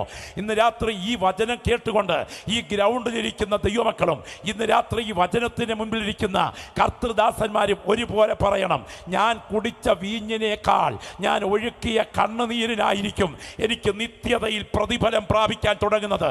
ഒരിക്കൽ കൂടെ നിങ്ങളിൽ ചിലരെ ചൂണ്ടി പരിശുദ്ധാത്മ നിയോഗത്തോടെ ഞാൻ വിളിച്ചു പറയുന്നു, നീ അനുഭവിച്ച അനുഗ്രഹത്തിൻ്റെ റോസാ പൂക്കളെക്കാൾ നീ സഹിച്ച മുള്ളുകൾക്കായിരിക്കും നിത്യതയിൽ പ്രതിഫലം ലഭിക്കാൻ പോകുന്നതെന്ന് ഉറച്ചു വിശ്വസിക്കുന്ന ദൈവമക്കൾ വെട്ടിപ്പിടിച്ച നന്മയെ ഓർത്തല്ല, അനുഭവിച്ച ശോധനയെ ഓർത്ത് ഈ രാത്രി കരമടിച്ച് ഗ്രൗണ്ടിലിരുന്ന് കർത്താവിനെ ആരാധിക്കണം. ഓ, രക്തത്താൽ ജയം, രക്തത്താൽ ജയം, രക്തത്താൽ ജയം. അതെ, ഞാൻ ഇന്ന് രാത്രി കാണുന്നു ദൈവത്തിൻ്റെ തേജസ് അവിടെവിടങ്ങളിൽ ചില വ്യക്തികളുടെ ശരീരത്തിന്മേൽ ആത്മമണ്ഡലത്തിൻ്റെ ക്രിയ നടത്തുന്ന രാത്രിയാണ്. നീ അനുഭവിക്കുന്ന കഷ്ടത തിന്മയാണെന്നും അത് കുടുംബശാപത്തിൻ്റെ പകർച്ചയാണെന്നും അത് വാഗ്ദത്തത്തെ തച്ചുടച്ചുകൊണ്ട് പോരാടുന്നത് നിന്റെ നന്മയ്ക്കെതിരെയുള്ള പിശാചിൻ്റെ ബന്ധനമാണെന്നും അടുത്ത കെട്ടിടത്തിനകത്തെ വരത്തുപോക്കിൻ്റെ വ്യാപാരമാണെന്നും നിന്റെ ചെവിയിൽ മന്ത്രിക്കുന്ന ശക്തികൾക്ക് നടുവിൽ ഇരിക്കുന്ന ഇരിപ്പിൽ പ്രാർത്ഥിക്കുന്ന ദൈവമക്കൾ ആര് സ്തോത്രം പറഞ്ഞില്ലെങ്കിലും വിളിച്ചു പറയണം, ദൈവത്തെ സ്നേഹിക്കുന്നവർക്ക്, നിർണയപ്രകാരം വിളിക്കപ്പെട്ടവർക്ക് സകലതും നന്മയ്ക്കായി കൂടി വ്യാപരിക്കുന്നെങ്കിൽ ഇന്ന് ഞാൻ അനുഭവിക്കുന്ന തിന്മയുടെ പുറകിലെ നന്മ ഏതാന്ന് എനിക്കറിയത്തില്ലെങ്കിലും ഈ രാത്രി ഞാൻ വിളിച്ചു പറയുന്നു, ഈ തിന്മയെ അവസാനം നന്മയാക്കി മാറ്റുന്ന ഒരു കരം ഇതിൻ്റെ പുറകിൽ ഞാൻ ആത്മാവിൽ കാണുന്നു. പ്രാർത്ഥിക്കുന്ന നിന്റെ തിന്മ ഒടുവിലത്തെ അധ്യായത്തിൽ നന്മയായി മാറും. Glory, glory, glory. സ്തോത്രം പറയാൻ പറ്റുമോ? സ്തോത്രം പറയാൻ ഒക്കുമോ? ഈ രാത്രി ചില വ്യക്തികളോട് ഞാൻ ആത്മാവിൽ ചോദിക്കുന്നു, നീ ഇന്ന് രാത്രി അനുഭവിക്കുന്ന തിന്മ നന്മയായി മാറുന്ന ദിവസമുണ്ടെന്ന് ബോധ്യമുള്ള ദൈവത്തിൻ്റെ മക്കളുണ്ടെങ്കിൽ ആരുടെയും ആരാധനയ്ക്ക് കാത്തു നിൽക്കരുത്. ഇസഹാക്കിൻ്റെ അന്ധതയുടെ പുറകിൽ ഒരു കരം ചലിച്ചത് സത്യമാണെങ്കിൽ, എസ്തേറിൻ്റെ അനാഥത്വത്തിൻ്റെ പുറകിൽ ഒരു കരം ചലിച്ചത് സത്യമാണെങ്കിൽ, രൂത്തിൻ്റെ കഷ്ടതയുടെ പുറകിൽ ഒരു കരം ചലിച്ചത് സത്യമാണെങ്കിൽ, ഇയ്യോബിൻ്റെ പരിശോധനയുടെ പുറകിൽ ഒരു കരം ചലിച്ച് സത്യമാണെങ്കിൽ, എൻ്റെ യേശുവിൻ്റെ കാൽവറി ബലിമരണത്തിൻ്റെ പുറകിൽ ഒരു കരം ചലിച്ച് സത്യമാണെങ്കിൽ, ഇന്ന് രാത്രി നീ അനുഭവിച്ചു കൊണ്ടിരിക്കുന്ന വേദനയ്ക്ക് നടുവിൽ നീ അറിയാത്ത ഒരു കരം, അതെ, ആത്മാവിൽ ദൈവത്തെ മഹത്വപ്പെടുത്തുന്ന ചില വ്യക്തികളെ ചൂണ്ടി പരിശുദ്ധാത്മാവ് ഈ രാത്രി പറയുന്നു, അസാധാരണമായ ആത്മാഭിഷേകത്തോടെ നിന്നെ ഇന്ന് രാത്രിയിൽ സ്വർഗം എഴുന്നേൽപ്പിക്കാൻ തുടങ്ങുന്നു. ഈ രാത്രി കേൾക്കുന്ന ദൂതന് മുമ്പിൽ സ്തോത്രത്തോടെ പറയണം, ഞാൻ അനുഭവിക്കുന്ന ശോധന അതിൽ തന്നെ തിന്മയാണെങ്കിലും ഒടുവിലത്തെ അധ്യായത്തിൽ എൻ്റെ ദൈവം എനിക്ക് നന്മയ്ക്കാക്കി മാറ്റും. Glory, hallelujah. ആ വാക്യം നിങ്ങൾ പ്രത്യേകം ശ്രദ്ധിക്കണം. അതുകൊണ്ട് ദൈവത്തെ സ്നേഹിക്കുന്നവർക്ക്, നിർണയപ്രകാരം വിളിക്കപ്പെട്ടവർക്ക് സകലതും നന്മയ്ക്കായി കൂടി വ്യാപരിക്കുന്നു. ഒരു ഭക്തന്റെ കഷ്ടത തിന്മയോ നന്മയോ? ഞാൻ ഇന്ന് രാത്രി പറയട്ടെ, 5 കൂട്ടം കാര്യങ്ങൾ നേരത്തെ പ്ലാൻ ചെയ്തിട്ടാണ് ഈ ഭൂമിയിൽ ഒരു ദൈവപൈതലിനെ ദൈവം ജനിക്കാൻ അനുവദിച്ചത് എന്ന് വിശ്വസിക്കുന്നെങ്കിൽ നിങ്ങൾ കരം ഉയർത്തി കർത്താവിന് മഹത്വം അർപ്പിച്ചാട്ടെ. കേട്ടോ, ഇത് നിങ്ങളുടെ അകത്തോട്ടൊന്ന് കയറണം. സ്തോത്രം. പണ്ട് ഈ കഷായം കുടിക്കുകയും കുടിപ്പിക്കുകയൊക്കെ ചെയ്തിട്ടുള്ളവരല്ലേ ഇതിനകത്ത് വന്നിരിക്കുന്നവരിൽ പലരും. ഞാൻ കുടിച്ചിട്ടുണ്ട്. കരപ്പൻ്റെ കാലത്ത് കട്ടിക്കഷായം, സ്തോത്രം, അസ്ഥി കഴിക്കുന്ന കഷായം. കരപ്പൻ കാലയിലൊക്കെ പിടിച്ചിരിക്കുമ്പോൾ അമ്മ കുളിപ്പിക്കാൻ നനകല്ലിലോട്ട് കയറ്റി നിർത്തിയിട്ട് കൊടിത്തണ്ട് പറിക്കാൻ പോകുന്നൊരു പ്രയോഗമുണ്ട്. അത് കാണുമ്പോഴേ അറിയാം അടുത്ത പരിപാടി വരുന്നുണ്ടെന്ന്. അവസാനമേ അപ്പൻ്റെ മുട്ടിനിടയിലോട്ട് കയറ്റി കസേരയിൽ ഇരുന്നെന്ന് കയറ്റി നിർത്തി 2 കൈയും പുറകിൽ പിടിച്ച് ആ കടുങ്കാപ്പിയുടെ കളറുള്ള കട്ടിക്കഷായം വായിലോട്ട് ഒഴിച്ചു തരുമ്പോൾ എന്തിനാ ഇത്ര പ്രയത്നമൊക്കെ നടത്തുന്നതെന്ന് ചോദിച്ചാൽ ഇവിത്തെ 2 തുടം അകത്ത് കയറിയാൽ കരപ്പൻ മാറുമെന്ന് ഉറപ്പാ. ഇന്ന് രാത്രി ഒന്നും നേടിയില്ലെങ്കിലും ഈ വചനത്തെ 2 തുടം നിങ്ങളുടെ അകത്തൊന്ന് കയറിയാൽ നിന്റെ ആത്മീയ കാഴ്ചയുടെ വൈകല്യം മാറുമെന്ന് ഉറപ്പാ. ഇവിടെ ഇരിക്കുന്ന ദൈവമക്കൾ ഇടം വലം നോക്കാതെ ശബ്ദമുയർത്തിയ വാക്യം പറയണം. ദൈവത്തെ സ്നേഹിക്കുന്നവർക്ക്, നിർണയപ്രകാരം വിളിക്കപ്പെട്ടവർക്ക് സകലതും നന്മയ്ക്കായി കൂടി വ്യാപരിക്കുന്നെങ്കിൽ എൻ്റെ ദൈവത്തിൻ്റെ കരം എൻ്റെ തിന്മയുടെ പുറകിൽ ചലിച്ചുകൊണ്ടിരിക്കുന്നു. ഒടുവിലത്തെ അധ്യായം വരുമ്പോൾ എൻ്റെ ദൈവം ഇന്ന് അനുഭവിക്കുന്ന തിന്മ നന്മയാക്കി മാറ്റും എന്ന് വിശ്വസിക്കുന്ന ദൈവമക്കൾ പറയണം, ഇത് വിധിയല്ല, ദൈവത്തിൻ്റെ നിർണയമാണ്. ശ്രദ്ധിക്കണേ, 5 കൂട്ടം കാര്യം വേഗം പറയാം. അവൻ മുന്നറിഞ്ഞവരെ, ശബ്ദമൊന്ന് ഉയർത്തി, എത്രത്തോളം ശബ്ദമുണ്ടോ അത്രത്തോളം ശബ്ദം ഉയർത്തി, കരമൊന്ന് ഉയർത്തിപ്പിടിച്ച് പറഞ്ഞ് ഞാൻ മുന്നറിയപ്പെട്ട ദൈവപൈതലാണെന്ന്. ഇത്രയുള്ളോ ശബ്ദം? ശബ്ദമുയർത്തിയ കരമുയർത്തി പറഞ്ഞ് ഞാൻ മുന്നറിയപ്പെട്ടവനാണ്. കഴിഞ്ഞ പ്രളയത്തിന് വഴിവക്കിൽ വന്യമായി വളർന്നു കയറിയ ചെടിയല്ല ഞാൻ. സ്തോത്രം.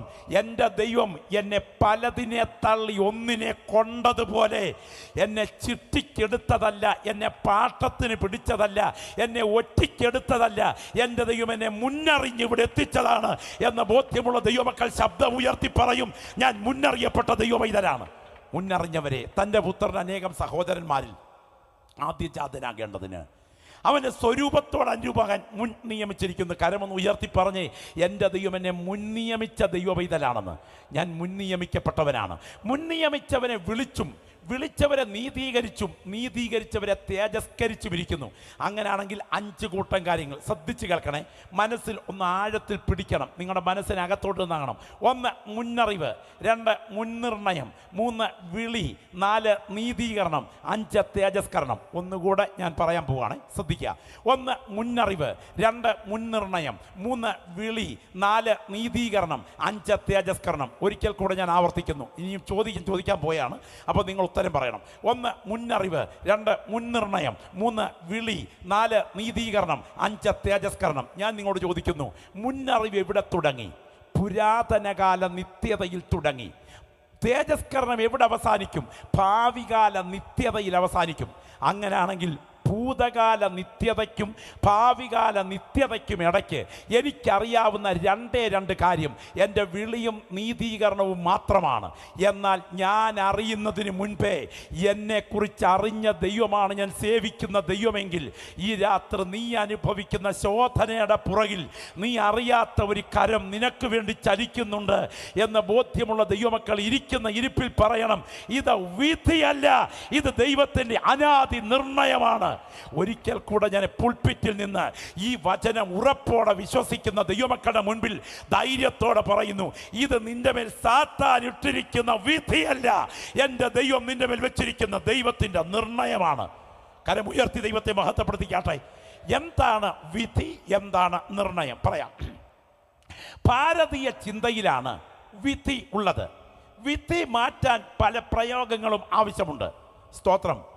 വിധി ദൈവത്തിന് പദ്ധതിയുടെ ഭാഗമാക്കിയാൽ അന്ത്യന്യായവിധി ദൈവത്തിന് പറ്റില്ലെന്നുള്ള സത്യം നിങ്ങൾക്കറിയാമോ? ദൈവം വിധിയെ പ്ലാൻ ചെയ്ത് വെച്ചിരിക്കുന്നെങ്കിൽ ദൈവത്തിന് അന്ത്യന്യായവിധി പറ്റില്ല. സ്തോത്രം. യൂദായെ ഒറ്റിക്കൊടുക്കാൻ ദൈവം വിധിച്ചിട്ടുണ്ടോ? അങ്ങനെയാണെങ്കിൽ യൂദായുടെ നിത്യതയുടെ ഉത്തരവാദി നിരപരാധിത്വത്തിന്മേലുള്ള ദൈവത്തിൻ്റെ വിധിയുടെ കടന്നുകയറ്റമല്ലേ? നിങ്ങൾ തിരിച്ചിരിക്കാൻ മനസ്സിലാക്കണം. ഞാനിപ്പോൾ പ്രസംഗിച്ചുകൊണ്ടിരിക്കുക. ഈ പ്രസംഗം ഇപ്പോൾ നിർത്താൻ എനിക്ക് അധികാരമുണ്ട്, സ്വാതന്ത്ര്യമുണ്ട്, തുടരാനും സ്വാതന്ത്ര്യമുണ്ട്. എന്നാൽ 9 മണി കഴിയുന്നത് വരെ ഈ പ്രസംഗം തുടരാൻ സംഘാടകർ അനുവാദം തന്നിട്ടുണ്ട്. പക്ഷേ എപ്പോൾ നിർത്തണം, എപ്പോൾ തുടരണം എന്ന് താല്പര്യത്തോടെ തീരുമാനിച്ച് നടപ്പിൽ വരുത്താൻ എനിക്ക് കഴിയുമെങ്കിലും ഞാൻ ജനിക്കുന്നതിന് മുൻപ് ഉപ്പുതറയിലെ പ്രസംഗം ഞാൻ എപ്പോൾ നിർത്തും, എപ്പോൾ തുടരും എന്നറിയാവുന്ന ഒരു സർവജ്ഞാനിയുടെ മുന്നറിവാണ് ഇതിൻ്റെ പുറകിൽ ചലിച്ചുകൊണ്ടിരിക്കുന്നത്. ഇന്ന് കരമുയർത്തി കർത്താവിന് മഹത്വമർപ്പിക്കാം. ഞാൻ മുമ്പേ പറഞ്ഞ് തെളിയിക്കാൻ പോവാം. വിധി ദൈവത്തിൻ്റെ പദ്ധതിയാണെങ്കിൽ ദൈവത്തിന് അന്ത്യന്യായവിധി പറ്റില്ല. എന്നൊരു കൊച്ചുദാഹരണം പറയാം. അന്ത്യന്യായവിധി നടക്കുന്നെന്ന് വിചാരിക്കുക. ഒരാളിനെ അന്ത്യവിധിക്ക് വേണ്ടി ദൈവം വിളിച്ചു. ഫുലാൻ ദേവി, നിങ്ങൾക്കറിയാമല്ലോ, ചമ്പൽക്കാടിനെ വിറപ്പിച്ച കൊള്ളറാണി മുൻപിലോട്ട് വന്നു. അഗ്നിപ്പൊയ്കയിലേക്ക് പോകാൻ തുടങ്ങും മുൻപ്, ഉദാഹരണമാണ്, ദൈവം പറഞ്ഞു, ചോരക്കൊതിയുള്ള ചമ്പൽക്കാടിനെ വിറപ്പിച്ച നിരവധി പേരുടെ രക്തം ചൊരിഞ്ഞ ഫൂലാൻ ദേവി, നിങ്ങൾ നരകത്തിലേക്ക് എന്ന് പറഞ്ഞവൾ നരകത്തിയിലേക്ക് പോകുന്നതിന് മുൻപ് അവൾ തിരിഞ്ഞു നിന്ന് ദൈവത്തോട് ചോദ്യം ചോദിക്കാതിരിക്കട്ടെ. ദൈവമേ പൊക്കോളാം, ഒരു കാര്യം ചോദിക്കട്ടെ. ഞാൻ എൻ്റെ അമ്മയ്ക്ക് ജന്മം കൊള്ളുന്നതിന് മുൻപ് ഞാൻ ഇന്ന തറവാട്ടിൽ ജനിക്കണമെന്നും ചെറുപ്രായത്തിൽ ക്രൂരമായി പീഡിപ്പിക്കപ്പെടണമെന്നും പീഡിപ്പിച്ചവരോട് പക തീർക്കാൻ കയ്യിൽ ആയുധമെടുത്ത് ചമ്പൽക്കാട്ടിന് വിറപ്പിക്കുന്ന കൊള്ളറാണിയാകണമെന്നും അവസാനം മര്യാദയ്ക്ക് ജീവിക്കാൻ തീരുമാനിച്ച് മന്ത്രിസഭയിൽ തിരഞ്ഞെടുക്കപ്പെട്ട് അവസാനം വാഹനത്തിൽ കയറാൻ നിൽക്കുമ്പോൾ വെടിയേറ്റ് ചോരയിൽ കുളിച്ചു വീഴണമെന്നും എൻ്റെ തലയിൽ വരച്ചു വെച്ചതിന് ശേഷം എന്നെ ഈ ഭൂമിയിൽ ജനിക്കാൻ അനുവദിച്ച അങ്ങാണ് എൻ്റെ തീപ്പൊയ്യയുടെ യഥാർത്ഥ ഉത്തരവാദി. നീതിയെങ്കിൽ അങ്ങാണ് എൻ്റെ മേൽ ഇത് അടിച്ചേൽപ്പിച്ചത് എന്ന് പറഞ്ഞാൽ ദൈവത്തിൻ്റെ വായടയും. അതുകൊണ്ട് തന്നെ നിനക്ക് ചെയ്യാനും ചെയ്യാതിരിക്കാനും സ്വാതന്ത്ര്യം അനുവദിച്ചുകൊണ്ട് നിന്റെ സ്വാതന്ത്ര്യത്തിൻ്റെ പിൻപിൽ മാത്രം നിന്ന് പ്രവർത്തിക്കുന്ന ദൈവത്തിൻ്റെ അനാദി പദ്ധതിയാണ് ഞങ്ങൾ പ്രസംഗിക്കുന്ന ദൈവത്തിൻ്റെ മുൻനിർണയം. അങ്ങനെയെങ്കിൽ നീ അനുഭവിക്കുന്ന ശോധനയുടെ പുറകിൽ നിന്റെ തിന്മയ്ക്കല്ല നന്മയ്ക്ക് വേണ്ടി ദൈവത്തിൻ്റെ കരം ചലിക്കുന്നു. രാത്രി വചനം കേൾക്കുന്ന ദൈവമക്കൾ പറയട്ടെ, ഈ വചനത്തിൻ്റെ മുൻപിൽ നീ ഇരിക്കുമ്പോൾ നീ അറിയാത്ത ഒരു കരം നിന്റെ മീതെ ഉയർന്നു നിൽക്കുന്നുണ്ട്. ഞാനൊരിക്കൽ ഇംഗ്ലണ്ട് സന്ദർശിച്ചപ്പോൾ ഒരു കർത്തൃദാസൻ ഉപയോഗിച്ച വസ്ത്രങ്ങളും ഷൂസും ഉപകരണങ്ങളും ഒക്കെ ഇരിക്കുന്നത് കണ്ടു. ആ ദൈവദാസനെ കുറിച്ച് എന്നെ കൊണ്ടുപോയവർ പറഞ്ഞത്, അന്നത്തെ കാലത്ത് ഇദ്ദേഹം കുതിരപ്പുറത്തായിരുന്നു സുവിശേഷ പ്രഭാഷണത്തിനായിട്ടുള്ള യാത്രയ്ക്കിടയിൽ അന്ന് സോക്സ് കൊട്ടിക്കുടയാതെ എടുത്തിട്ടത് കൊണ്ട് അതിനകത്ത് നിറച്ച് ഉറുമ്പായിരുന്നതിനാൽ പുള്ളി ഓടിയിൽ തുടങ്ങിയപ്പോൾ യോഗത്തിന് പോവുക, ഓടിയിൽ തുടങ്ങിയപ്പോൾ കുതിരപ്പുറത്ത് ഇങ്ങനെ കവിണ് കിടന്ന് 2 വിരലുകളും ഈ സോക്സിനിടയിലോട്ട് അങ്ങോട്ട് ഇറക്കി ഈ ഉറുമ്പിനെ ഞെരുടിയാ യോഗത്തിന് പോയത്. ഇന്ന് രാത്രി യോഗത്തിനകത്ത് ഇരിക്കുന്നെങ്കിലും ഉള്ളിൻ്റെ ഉള്ളിൽ ചില ഉറുമ്പുകടി അനുഭവിക്കുന്നുണ്ടല്ലോ. ഇന്ന് കരമുയർത്തി കർത്താവിന് സ്തോത്രം ചെയ്തേ. അന്ന് രാത്രി യോഗം കഴിഞ്ഞു. ഒരു കാട്ടുകള്ളന് സംഘവും രക്ഷിക്കപ്പെട്ടു. അന്നത്തെ പതിവനുസരിച്ച് രക്ഷിക്കപ്പെടുന്നവർക്ക് മുൻപോട്ട് വന്ന് സാക്ഷ്യം പറയാൻ അവസരം കൊടുക്കും. മുന്നോട്ട് വന്നയാൾ സാക്ഷ്യം പറഞ്ഞ കാര്യമാണ് അത്ഭുതകരം.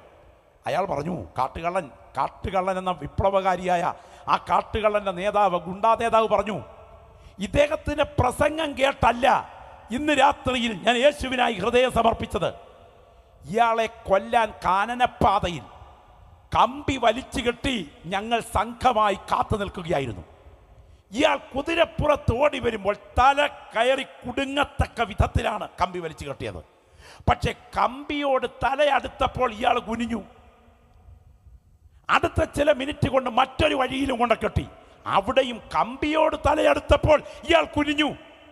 2-3 വട്ടം ആവർത്തിച്ചപ്പോൾ ഞങ്ങൾക്ക് മനസ്സിലായി, കമ്പിയോട് മരണകരമായി തലയടുക്കുമ്പോൾ ഇയാളെ കുനിക്കുന്ന ഒരു ശക്തി ഇയാൾക്കകത്ത് വ്യാപരിക്കുന്നുണ്ട്. അത് ദൈവത്തിനല്ലാതെ പറ്റില്ല. ഞാൻ പറയട്ടെ, ഈ സാധുവിനോട് ചോദിക്കണം, ഉറുമ്പിനെ ഞെരുടാൻ കുനിഞ്ഞതാ. ഇന്ന് രാത്രി അനുഭവിച്ചു കൊണ്ടിരിക്കുന്ന ചെറുതും വലുതുമായ വേദനകൾ വലുതാണെങ്കിലും എൻ്റെ ദൈവം ചില അനർത്ഥങ്ങളെ നീ നിത്യതയിൽ എത്തുന്നതിന് തടസ്സമായി നിന്നെ ഉന്നം വെച്ച് വാദിക്കുന്ന ചില ശക്തികളെ അഴിച്ചുവിടാൻ എൻ്റെ ദൈവം അനുവദിച്ച കഷ്ടതയാണ് ഞാൻ അനുഭവിക്കുന്ന ശോധനയെന്ന് തിരിച്ചറിയുന്ന ദൈവമക്കൾ ഇരിക്കുന്ന ഇരിപ്പിലൊന്ന് കരമടിച്ചു ദൈവത്തെ ആരാധിക്കാമെങ്കിൽ കരമടിച്ചു ദൈവത്തെ ആരാധിച്ചിട്ട് പറയണം, ദൈവത്തെ സ്നേഹിക്കുന്നവർക്ക്, നിർണയപ്രകാരം വിളിക്കപ്പെട്ടവർക്ക്. എത്ര പേർ ശബ്ദം ഉയർത്തി പറയും, ഒരു ശാപത്തിൻ്റെ കെട്ടുമല്ല, ഒരാവാഹിച്ച ദുരാത്മ വ്യാപാരവുമല്ല, ഒരു ക്ഷുദ്രപ്രയോഗത്തിൻ്റെ ജയവുമല്ല, ഒരു ശാപത്തിൻ്റെ വ്യാപാരവുമല്ല, എനിക്കെതിരെ വാദിക്കുന്ന ഒരു ശക്തിക്കും എന്നെ തകർക്കാൻ പറ്റില്ല. യേശു എൻ്റെ അകത്ത് വസിക്കുന്നിടത്തോളം കാലം എൻ്റെ അകത്ത് വ്യാപരിക്കുന്ന ദൈവപുത്രൻ്റെ ദർശനം തിരിച്ചറിഞ്ഞ് ഞാൻ വിളിച്ചു പറയുന്നു, ഞാൻ ഇന്ന് അനുഭവിക്കുന്ന തിന്മ എനിക്ക് തിന്മയല്ല. ഒടുവിലത്തെ അധ്യായത്തിൽ എൻ്റെ ദൈവം അത് നന്മയ്ക്കാക്കി മാറ്റും. ഗ്ലോറി, രക്തത്താൽ ജയം. ഇന്ന് രാത്രി ഞാൻ നിങ്ങളോട് ചോദിക്കട്ടെ, മീൻകറി വെച്ചിട്ടുള്ള അമ്മച്ചിമാരല്ലേ ഇവിടെ ഇരിക്കുന്നവരൊക്കെ? അല്ല പുരുഷന്മാരും ചെയ്തിട്ടുണ്ടല്ലോ. മീൻകറിക്കകത്ത് എന്തെല്ലാം സാധനങ്ങൾ ചേർക്കണം? ഇഞ്ചി വേണം അല്ലേ, വെളുത്തുള്ളി വേണം അല്ലേ, മുളക് പൊടി വേണം അല്ലേ, മല്ലി വേണം അല്ലേ. ഇത് സ്തോത്രം, അങ്ങനെ ഈ പറഞ്ഞ സാധനങ്ങളെല്ലാം ഒറ്റയ്ക്ക് ചവച്ച് നോക്കിയാൽ എന്തായിരിക്കും അതിൻ്റെ രുചി? സ്തോത്രം, ഏറ്റവും കൂടുതൽ ചവർപ്പും ക്ഷാരശക്തിയും ഉള്ള സാധനങ്ങളാണ് ഇതെല്ലാം. അതിൽ തന്നെ തിന്മയാണെങ്കിലും ഒടുവിൽ ഇത് മീൻകറിയായി രൂപപ്പെട്ട് കഴിയുമ്പോൾ അതിൻ്റെ രുചി മറ്റൊന്നായിരിക്കുന്നത് പോലെ പരിശുദ്ധാത്മാവ് രാത്രിയിലെ വ്യക്തികളെ ചൂണ്ടിക്കൊണ്ട് ആത്മനിയോഗത്തോടെ പറയുന്നു, നീ ഇന്ന് രാത്രി അനുഭവിച്ചു കൊണ്ടിരിക്കുന്ന ചിലത് ഇഞ്ചി അതിൽ തന്നെ ചവർപ്പായതുപോലെ, വെളുത്തുള്ളി അതിൽ തന്നെ ചവർപ്പായതുപോലെ, അതിൽ തന്നെ ചവർപ്പാണെങ്കിലും നീ ദൈവസന്നിധിയിൽ നിത്യതയിലെത്തിക്കഴിയുമ്പോൾ ഇന്ന് രാത്രി അനുഭവിക്കുന്ന ശോധനയെ പുറകോട്ട് നോക്കിയിട്ട് വിളിച്ചു പറയും, എൻ്റെ ദൈവം ഇത് നന്മയ്ക്കാക്കി മാറ്റി. ഈ തിന്മയുടെ പുറകിൽ ഒരു നന്മയുടെ കരം ചലിച്ചുകൊണ്ടിരിക്കുന്നു. അത് ഇന്ന് രാത്രി ഇതിനകത്ത് വചനം കേട്ടുകൊണ്ടിരിക്കുന്ന ചില വ്യക്തികളുടെ ശിരസിൽ കൈവച്ച് പരിശുദ്ധാത്മാവ് പറയുന്ന ദൂതാണ്, എൻ്റെ ദൈവത്തിൻ്റെ കരം ഈ തിന്മയുടെ പുറകിൽ ചലിച്ചുകൊണ്ടിരിക്കുന്നു. സ്തോത്രം. നിങ്ങൾ ഒന്ന് രണ്ട് കാര്യങ്ങൾ പറഞ്ഞ് നിർത്താം. നിങ്ങൾക്കറിയാമോ, വിശുദ്ധ വേദപുസ്തകം കണ്ട കരുത്തുറ്റ ദൈവദാസന്മാരുടെ ചരിത്രം നിങ്ങളൊന്ന് പരിശോധിച്ച് നോക്ക്. സ്തോത്രം. വിശുദ്ധ ബൈബിളിൽ യേശു ക്രിസ്തു കഴിഞ്ഞാൽ സർവശക്തനായ ദൈവത്തിൻ്റെ തേജസ് മുഖത്തോട് മുഖം കണ്ട ഒരു മനുഷ്യനുണ്ടെങ്കിൽ അതാരാ? മോശയാ. സ്തോത്രം. ഒരു വടി നീട്ടി കടൽ പിളർക്കാൻ 1.5 മൈൽ ആഴവും 2 മൈൽ വീതിയും സഹസ്രാബ്ദങ്ങളുടെ ചെളിക്കൊണ്ട് നിറഞ്ഞ ചെങ്കടലിലേക്ക് സർവശക്തന്റെ കൊടുങ്കാറ്റ് ബ്ലേഡ് പോലെ ഇറങ്ങി. 40 ലക്ഷം പേർ പ്രഭാതയാമത്തിന് മുൻപ് അക്കരെ കയറേണ്ട രാജവാദ ദൈവം തുറന്നു വെച്ചു. ഒറ്റ വടി നീട്ടി. സാധാരണക്കാരനെ കൊണ്ട് നടക്കുന്ന കാര്യമാണോ? സ്തോത്രം. പ്രപഞ്ച ചക്രവർത്തിയും അഖിലാണ്ട സൃഷ്ടിതാവുമായ മഹാദൈവം തീജ്വാലയിൽ വെളിപ്പെട്ടിരിക്കുമ്പോൾ പർവ്വതത്തിൽ കയറിച്ചെന്ന് അവനെ മുഖത്തോട് മുഖം കണ്ടു. 40 വർഷം 40 ലക്ഷം ജനത്തിന് ട്രാൻസ്ഫർ ഇല്ലാത്ത പാസ്റ്ററായിരുന്ന മോശ. സ്തോത്രം. 40 എണ്ണത്തെ കൊണ്ട് നടക്കാൻ എത്ര ബുദ്ധിമുട്ടുണ്ടെന്നുള്ള കാര്യം സ്വാഭാവികമായി ചോദിച്ചാൽ മതി. പക്ഷേ 40 ലക്ഷത്തെയാണ് 40 കൊല്ലം കൊണ്ട് നടന്നത്. വേദന കൂടിക്കഴിഞ്ഞപ്പോൾ പർവ്വതത്തിന് മുകളിൽ ചെന്ന് കവിണ് വീണിട്ട് പറഞ്ഞു, എന്നെ കൊന്നുകളയണമേ, എൻ്റെ അരിഷ്ടത ഞാൻ ഓർക്കരുതേ. ഇന്ന് രാത്രി ഈ വചനം കേൾക്കുന്ന പ്രിയപ്പെട്ടവരോട് പരിശുദ്ധാത്മാവ് പറയുന്നു, നീ ഒഴുക്കുന്ന കണ്ണുനീര് അതിൽ തന്നെ തിന്മയാണെങ്കിലും ഒടുവിലത്തെ അധ്യായത്തിൽ അത് നന്മയാക്കുന്ന ഒരു കരം നിന്റെ മീതെ ഉയർന്നു നിൽക്കുന്നു എന്ന് പരിശുദ്ധാത്മാവ് രാത്രി വ്യക്തമായി ചില വ്യക്തികളെ വിരൽ ചൂണ്ടിക്കൊണ്ട് ആത്മനിയോഗത്തിൻ്റെ ആലോചന പങ്കുവയ്ക്കുകയാണ്. നിങ്ങൾക്കറിയാമോ, ചരിത്രം കണ്ട കരുത്തുറ്റ കർത്തൃദാസനാണ് ഇരമ്യാവ്. ആ ഇരമ്യാവിൻ്റെ കണ്ണുനീരിൽ കുതിർന്ന ചില വാക്കുകൾ ഞാൻ നിങ്ങളുടെ മുമ്പിൽ പറയാൻ തുടങ്ങുകയാണ്. സാധാരണക്കാരനത് പറയുമോ? സ്തോത്രം. എൻ്റെ ജനത്തെ വിട്ടുപോയിക്കളയേണ്ടതിന് മരുഭൂമിയിൽ വഴിയാത്രക്കാർക്കുള്ള ഒരു സത്രം എനിക്ക് ലഭിച്ചിരുന്നെങ്കിൽ കൊള്ളായിരുന്നു.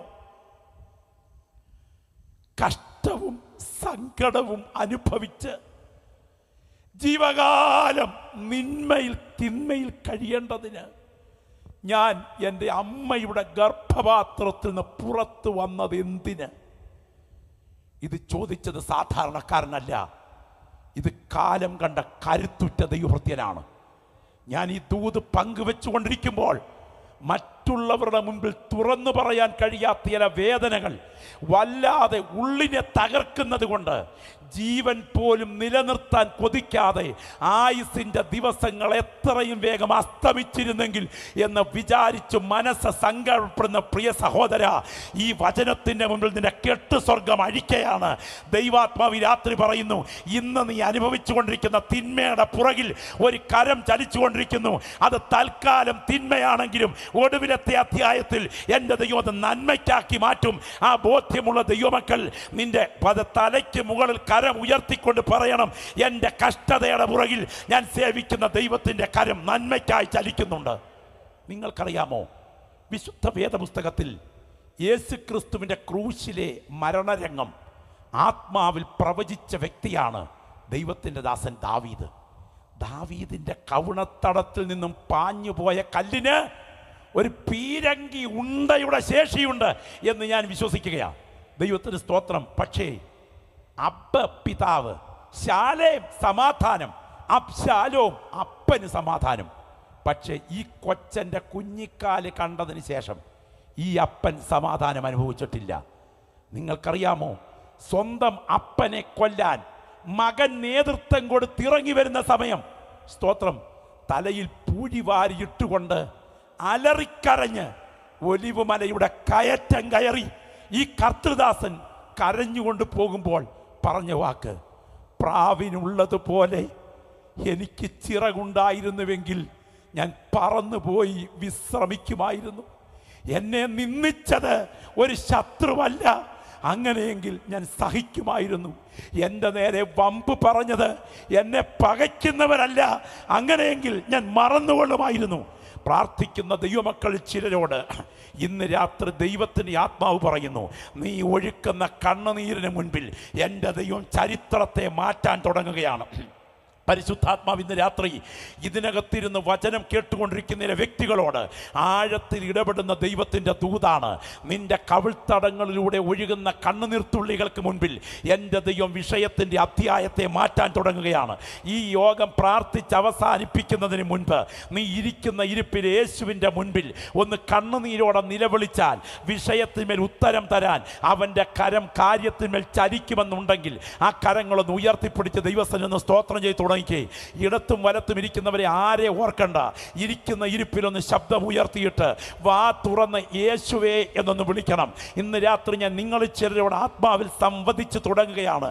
ദൈവത്തിന് ആത്മാവ് പറയുന്നു, ലജ്ജ കൂടാതെ ഈ രാത്രിയെ കരങ്ങൾ ഉയർത്തിപ്പിടിച്ച് യേശുവേ ഒന്നൊന്ന് നിലവിളിച്ച് പറഞ്ഞാൽ ഈ രാത്രി ഈ 8:50 സമയം നിന്റെ പ്രാർത്ഥനാ വിഷയത്തെ തൊടാൻ എൻ്റെ ദൈവത്തിൻ്റെ കരം ചലിക്കുകയാണെന്ന് മാത്രമല്ല, നീ കഥകടച്ച് വീട്ടിൽ നിന്ന് പുറത്തിറങ്ങിയിട്ട് ഈ യോഗത്തിന് വരാൻ നടന്നുകൊണ്ടിരിക്കുന്ന സമയവും നിന്റെ ഉള്ളിൽ പൊള്ളുന്ന വേദനയോടെ നെടുവീർപ്പിട്ട് പറഞ്ഞ ചില വിഷയങ്ങളെ ഇന്ന് രാത്രി മടങ്ങിച്ചെന്ന് കഥക തുറന്ന് അകത്ത് കയറുന്നതിന് മുൻപ് ഒരധ്യായ മാറ്റം നടത്തത്തക്ക വിധം എൻ്റെ ദൈവത്തിൻ്റെ കരം ആ വിഷയത്തിന് മീതെ അസാധാരണമായി ചലിക്കാൻ തുടങ്ങുന്നത് ആത്മനിയോഗത്തോടെ ഞാൻ കാണുകയാണ്.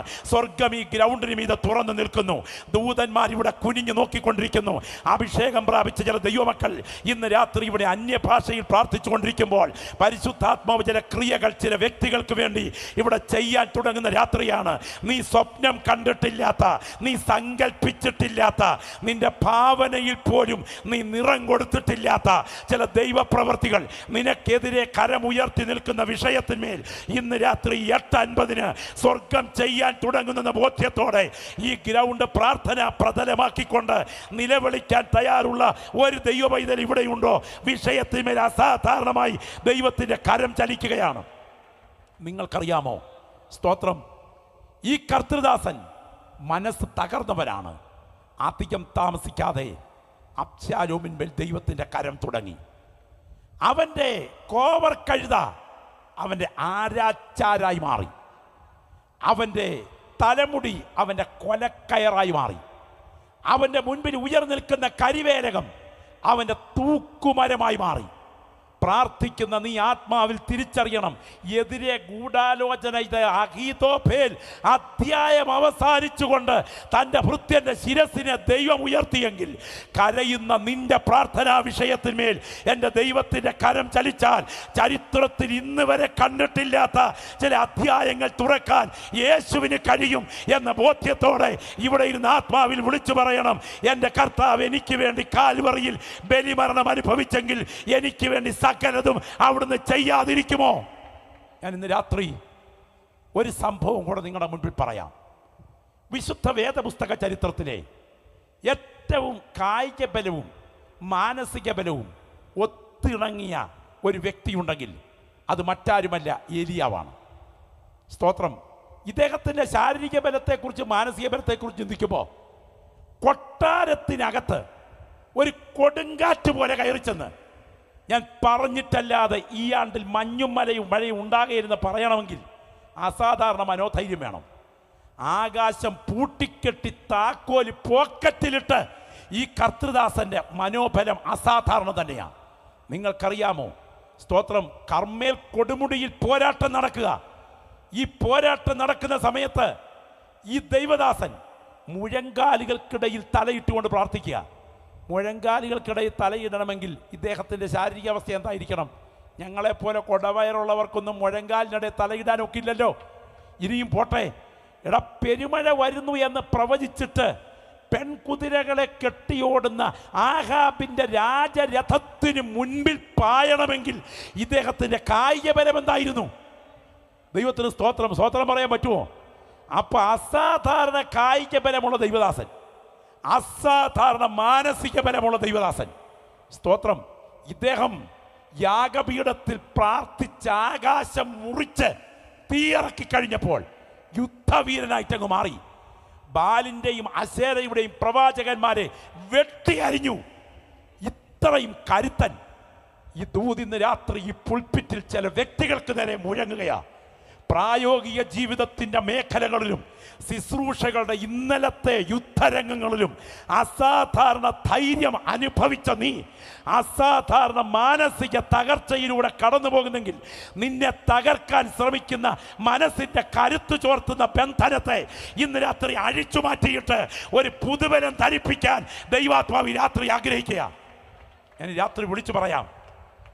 നിങ്ങൾക്കറിയാമല്ലോ ജാതകം എന്നൊക്കെയുള്ള മലയാള ഭാഷ. ഇതുപോലെ ഏലിയാവിൻ്റെ ജാതകം നിങ്ങൾക്കറിയാമോ? മൊത്തം കൂടെ വരിഞ്ഞു കെട്ടിയെന്ന് പറഞ്ഞു നിർത്താം. തിസ്ബിയയുടെ മലഞ്ചരിവുകളിൽ, ആ കൊടുങ്കാടിൽ, വൃക്ഷനിബിഡമായ വനമേഖലയിൽ എവിടെയോ ശക്തമായി പ്രാർത്ഥിച്ച ജീവിതത്തിൽ മുൻപോട്ട് വരണം. മഹാരാജാവിൻ്റെ നേരെ വിരൽ ചൂണ്ടി ദൂത് പറയണം. ആകാശം പൂട്ടിക്കെട്ടി മേഘങ്ങളെ ബന്ധിക്കണം. ഒടുവിൽ കെരീത്തിൽ കാക്കച്ചൂണ്ടിൽ നിന്ന് കഴിക്കണം. ഇറച്ചി കയ്യിൽ കിട്ടിയാൽ തിന്ന് കുടല് പൊട്ടിയാലും കൊടുക്കാത്ത ജീവിയാണ് കാക്ക. ഇവിടേക്ക് വരുന്നതിന് മുൻപും ഏത് യാത്രയ്ക്കും നമ്മൾ GPS ഉപയോഗിക്കാറില്ലേ? എന്നാൽ ഇറച്ചി കയ്യിൽ കിട്ടിയ കാക്കയുടെ തലയ്ക്കകത്ത് GPS വെച്ച് കെരീത്തിലോട്ട് വിട്ട കരമേതാണെന്നറിയാമോ? ഒരു ദൂത് ഞാൻ ഇടയ്ക്ക് പറയാം. നീ കർത്താവിനെ സേവിക്കുന്ന ദൈവവൈതലാണെങ്കിൽ നിന്റെ മുട്ടുമടക്കുന്ന ഇടത്ത് നിനക്ക് വേണ്ടി ഓഹരി എത്തിക്കാൻ കഴിവുള്ള ഒരു കരം നിന്റെ ജീവന്റെ പുറകിലുണ്ട്. എന്തിന്? ഈ അനുഗ്രഹീതനായ കർത്തൃദാസൻ, സ്തോത്രം, കർമ്മേൽ കൊടുമുടിയിൽ ദൈവപ്രവൃത്തി വെളിപ്പെടുത്തിയതിന് ശേഷം എന്തിന് ഒരു വീട്ടിൽ ഒരു സ്ത്രീയുടെ മകന്റെ ശരീരത്തിൽ നിന്നും പറന്നകന്ന് പർദീസയിൽ വിശ്രമിക്കുന്ന ആത്മാവിനെ അവന്റെ ശരീരത്തിലേക്ക് മടക്കി വരുത്താൻ ആർജവം ഏറ്റുവാങ്ങിയ ദൈവദാസൻ 2 രാജാക്കന്മാരെ അഭിഷേകം ചെയ്ത് ഒടുവിൽ യോർദാന്റെ അക്കരെ കയറി ഏലിശയുമായി കൈകോർത്ത് നീങ്ങുമ്പോൾ മാനവ ചരിത്രത്തിൽ ആരും കണ്ടിട്ടില്ലാത്ത അഗ്നി അശ്വരഥങ്ങൾ, ഞാൻ നിങ്ങളെ കാണുന്നത് പോലെ, നിങ്ങൾ എന്നെ കാണുന്നത് പോലെ ചാണകമിടുന്ന അതെ അശ്വങ്ങളല്ല, പിന്നെ തീ കൊണ്ട് തീർത്ത അശ്വങ്ങൾ, കെട്ടിവലിക്കുന്ന തീരഥങ്ങൾ ഇറങ്ങി വന്ന് ഏലിയാവിനെ അതിൽ കയറ്റിയിരുത്തി പറുദീസയിലേക്ക് പറന്നു പോകണം. സ്തോത്രം.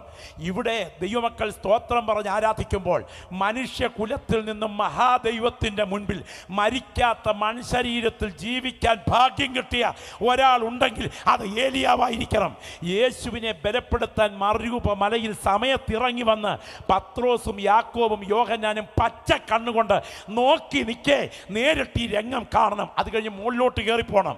എതിർ ക്രിസ്തുവിൻ്റെ ഭീകര പീഡ തുടങ്ങുമ്പോൾ പലസ്തീൻ്റെ മണ്ണിൽ പച്ച മനുഷ്യ ശരീരത്തിൽ ഇറങ്ങി വരണം. അവർക്കെതിരെയുള്ള പോരാട്ടത്തിന് നേതൃത്വം നൽകി യെരുശലേമിൻ്റെ നഗരവീഥികളിൽ മരിച്ചു വീണ് ശത്രുക്കളും സകല വെബ്സൈറ്റുകളും സകല മൊബൈൽ സിസ്റ്റങ്ങളും നോക്കി നിൽക്കേ, മനുഷ്യൻ കാലൂന്ന് എഴുന്നേൽക്കുന്നത് പോലെ നഗരവീഥികളിൽ നിന്ന് കാലൂന്ന് എഴുന്നേറ്റ് ഏലിയാവ് പർദീസയിലേക്ക് പറന്നു പോകണം.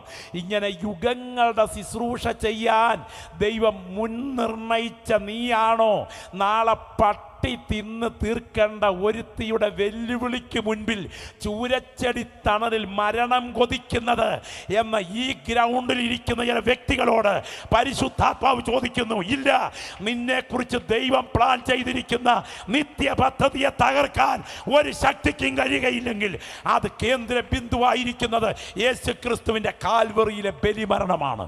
ആ രണ്ട് കൈകളും ഒന്ന് ഉയർത്തിപ്പിടിക്കാമോ? ആ രണ്ട് കൈകളും ഒന്ന് ഉയർത്തിപ്പിടിക്കാമോ? ശബ്ദമുയർത്തി യേശുവേ എന്ന് ഒന്ന് വാ തുറന്ന് പറഞ്ഞേ. ലജ്ജ വേണ്ട, ലജ്ജ വേണ്ട. ശബ്ദമുയരട്ടെ. ഇന്ന് രാത്രി ഞാൻ ഈ ഗ്രൗണ്ടിൽ പ്രസംഗിച്ചുകൊണ്ട് നിൽക്കുമ്പോൾ ഒരു അസാധാരണ ആത്മനിയോഗത്തോടെയാണ് ഇവിടെ ഇരിക്കുന്ന അഭിഷിക്തന്മാരിൽ ചില വ്യക്തികളോട് ദൈവാത്മാവ് ഇടപെട്ടുകൊണ്ടിരിക്കുന്നത്. കഴിഞ്ഞ പതിറ്റാണ്ടുകൾ കയ്യോട് വാൾ പറ്റിച്ചേരുവോളം ഈ പോർക്കളത്തിൽ അധ്വാനിച്ചിട്ട് മനസ്സിനെ ഭരിക്കുന്ന ചില കലുഷിതകൾ കൊണ്ട് മനസ്സ് കലങ്ങി നിൽക്കുന്ന എൻ്റെ കൂടപ്പറപ്പേ, നിന്റെ കൈകളിലേക്ക് യേശുവിൻ്റെ കരം ഇന്ന് രാത്രി ഈ യോഗം നടന്നുകൊണ്ടിരിക്കുമ്പോൾ തൊടുന്ന രാത്രിയാണ്. യേശുവിൻ്റെ അധികാരമുള്ള നാമത്തിൽ ഇതിനകത്തിരുന്ന് നിന്ന് ആരാധിച്ചു കൊണ്ടിരിക്കുന്ന ചില വ്യക്തികളെ ദൈവത്തിന് ആത്മാവ് ഇന്ന് രാത്രി തൊടുകയാണ്. ചില കെട്ടുകളെ യോഗത്തിനകത്ത് വ്യക്തികളെ അഴിച്ചു മാറ്റുന്ന രാത്രിയാണ്. യേശുവിൻ്റെ നാമത്തിൽ ജയം, യേശുവിൻ്റെ അധികാരമുള്ള നാമത്തിൽ ജയം.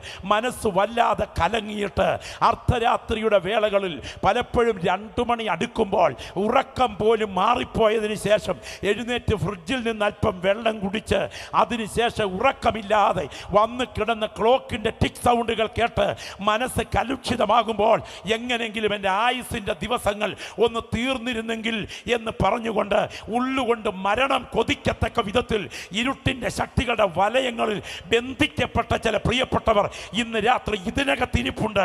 ഈ ദൂത് ഇന്ന് രാത്രി കേട്ടുകൊണ്ടിരിക്കുമ്പോൾ കാൽവറി ക്രൂശിൽ മുറിവേറ്റ യേശുവിൻ്റെ കരം നിന്റെ അടുക്കലേക്ക് ഇറങ്ങി വരികയാണ്. നിന്റെ ഭവനത്തെ ഭരിക്കുന്ന ചില കെട്ടുകളെ ഇന്ന് രാത്രി യേശുവിൻ്റെ കരം അഴിച്ചു മാറ്റാൻ തുടങ്ങുന്ന രാത്രിയാണ്. ഞാൻ വിശ്വസിക്കുന്ന ദൈവമക്കളോട് പറയാം, ഇവിടെ നടക്കുന്ന ദൈവപ്രവൃത്തി യേശുവിൻ്റെ രക്തത്തിൽ ആശ്രയിച്ചാണെങ്കിൽ നിന്റെ ബന്ധനം അഴിക്കാൻ മനുഷ്യൻ്റെ കൈ തൊടണ്ട.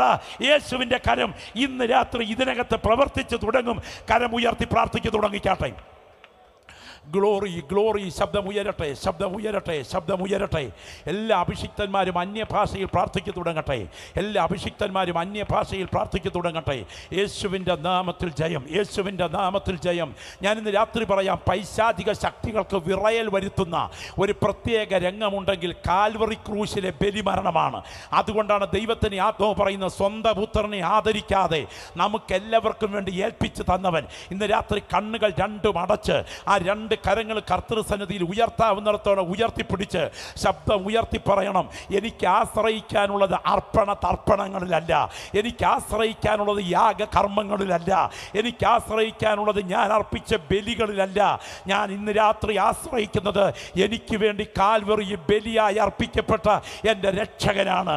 ഈ രാത്രി പറയട്ടെ, പാതാള ശക്തികൾ വിറയ്ക്കുന്ന ഒരു കാര്യമുണ്ടെങ്കിൽ അത് യേശു ക്രിസ്തുവിൻ്റെ ബലിമരണമാണ്. യേശുവിൻ്റെ നാമത്തിൽ, യേശുവിൻ്റെ രക്തത്താൽ ജയം. പൈശാചിക ശക്തികൾക്ക് വിറയൽ പിടിക്കുന്ന ഒരു വിഷയമുണ്ടെങ്കിൽ അത് യേശുവിൻ്റെ ബലിമരണമാണ്. ഇരിക്കുന്ന ഇരിപ്പിൽ എനിക്ക് വേണ്ടി മരിച്ച എൻ്റെ യേശുവേ എന്നൊന്ന് രാത്രി കരങ്ങൾ ഉയർത്തി പറയാൻ കഴിയുമോ? പ്രാർത്ഥിക്കുന്ന ദൈവമക്കൾ തിരിച്ചറിയണം, സുവിശേഷത്തിൻ്റെ ഒരു കൈയല്ല ക്രൂശിക്കപ്പെട്ട ക്രിസ്തു, സുവിശേഷത്തിൻ്റെ ഹൃദയമാണ് ക്രൂശിക്കപ്പെട്ട ക്രിസ്തു. ഇന്ന് രാത്രി ഞങ്ങൾ പ്രസംഗിക്കുന്നത് യേശു ക്രിസ്തുവിനെ വാരിപ്പുണരാൻ ഭാഗ്യം ലഭിച്ച നിന്റെ മേൽ പൈശാചിക ശക്തികൾക്ക് അവകാശമില്ലെന്ന് അധികാരത്തോടെ വിളിച്ചു പറയുക മാത്രമല്ല, നിനക്ക് ചുറ്റും ദൈവത്തിൻ്റെ കാവൽ മാലാഖമാരുണ്ട്.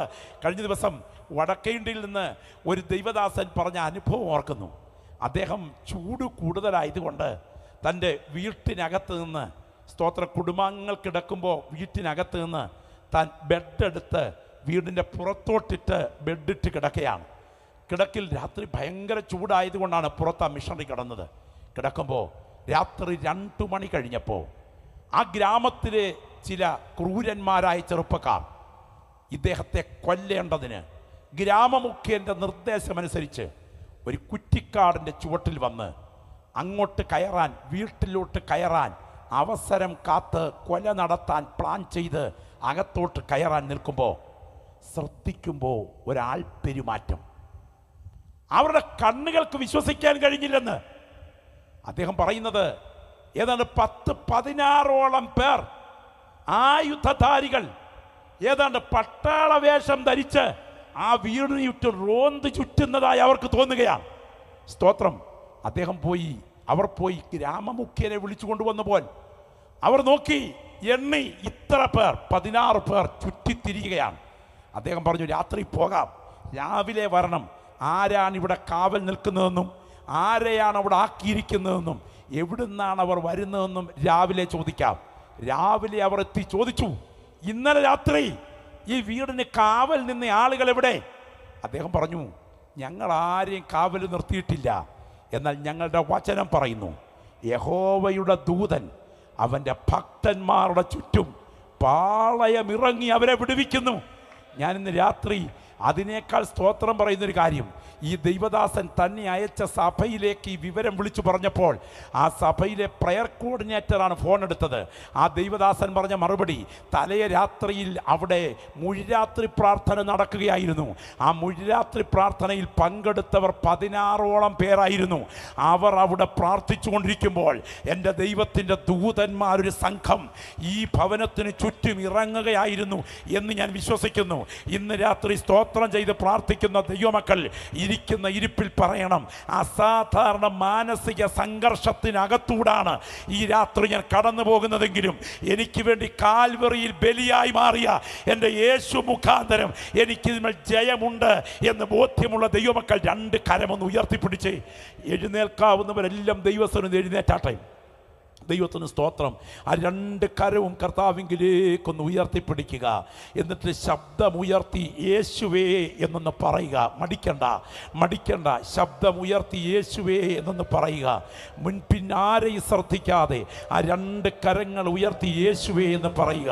മനസ്സ് വല്ലാതെ ഭാരപ്പെടുമ്പോൾ, അസാധാരണ സ്വപ്നങ്ങൾ മനസ്സിനെ വേട്ടയാടുമ്പോൾ, ഹാലൂസിനേഷൻ്റെ ചിന്ത മനസ്സിന്മേൽ ആധിപത്യം പുലർത്തുമ്പോൾ, ഡൗട്ട് സിൻഡ്രോത്തിലേക്ക് മനസ്സ് വലിച്ചിഴക്കപ്പെടുമ്പോൾ, യേശുവിൻ്റെ നാമത്തിൽ ഡിപ്രഷൻ മൂഡിനാൽ മനസ്സ് ബന്ധിക്കപ്പെടുമ്പോൾ, ഓവർ ആങ്സൈറ്റി ജീവിതത്തെ മൂടി നിൽക്കുമ്പോൾ, ഉറക്കം കെടുന്ന രാത്രികൾ മുൻപിൽ ഉള്ളപ്പോൾ, ഈ നിലയിൽ മുൻപോട്ട് പോയാൽ എൻ്റെ കുടുംബത്തിൻ്റെ ഭാവി എന്തെന്നോർത്ത് നെടുവീർപ്പിടുന്ന ചില വ്യക്തികൾ ഇതിനകത്ത് കരം ഉയർത്തി നിൽക്കുമ്പോൾ, നിന്റെ വസ്ത്രത്തേക്കാൾ അടുക്കൽ യേശുവിൻ്റെ കരം ചില വ്യക്തികളെ ഈ രാത്രി തൊടാൻ അടുത്ത് നിൽക്കുകയാണ്.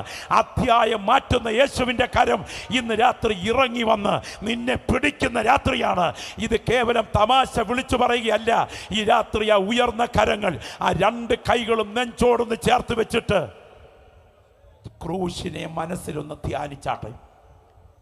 തലയിൽ മുൾമുടി അണിഞ്ഞവനായി, മുഖത്തെ രോമങ്ങൾ വലിച്ചു പറിക്കപ്പെട്ടവനായി, വിലാവ് കുത്തി പിളർക്കപ്പെട്ടവനായി, ആബാധ ചൂടം ചുടുനിണമൊഴുക്കിക്കൊണ്ട് അർത്ഥപ്രാണനായി, അർത്ഥനഗ്നനായി, കാൽവറിയിൽ പിടഞ്ഞു മരിക്കുന്ന ദൈവപുത്രനിലേക്ക് കണ്ണുകൾ ഉയർത്തിയിട്ട് എൻ്റെ പാപമോചനത്തിനായി അവിടുന്ന് ചെയ്ത ബലിയാണിത് എന്ന് വാ തുറന്ന് ഏറ്റുപറയുന്ന ഒരു ദൈവപൈതൽ ഇതിനകത്തുണ്ടെങ്കിൽ ആ 2 കൈകളും നെഞ്ചിൽ വെച്ചിട്ട് ഞാൻ ക്രൂശിനെ അഭയം തേടുന്നു എന്ന് വാ തുറന്നെന്ന് പറഞ്ഞേ. പോരാ, സ്ഫുടമായി പറഞ്ഞേ. ആ 2 കൈകളും നെഞ്ചോട് ചേർത്ത് വെച്ചിട്ട് അടുത്ത് നിൽക്കുന്ന ആൾ കേൾക്കട്ടെ. സകല പൈശാചിക അടിച്ചമർത്തലും ഇന്ന് രാത്രി അഴിയട്ടെ. ചില സാത്താന്യ ബന്ധനങ്ങൾ, ആധിപത്യം പുലർത്തുന്ന മനസ്സിന്റെ കെട്ടുകൾ ഇന്ന് രാത്രി യേശുവിന്റെ നാമത്തിൽ അഴിയട്ടെ. ആ കായ് അതേ നെഞ്ചിൽ ചേർത്ത് വെച്ച് വാ തുറന്ന് പറഞ്ഞ് ഞാൻ ക്രൂശിനെ അഭയം തേടുന്നു എന്ന്. നിങ്ങൾ ഒരു നിമിഷം ഒന്ന് ശ്രദ്ധിക്കണേ. ബർബാസിന്റെ ക്രൂശായിരുന്നു യേശുവിനെ ക്രൂശിക്കാൻ ഉപയോഗിച്ചതെന്ന ചരിത്രം.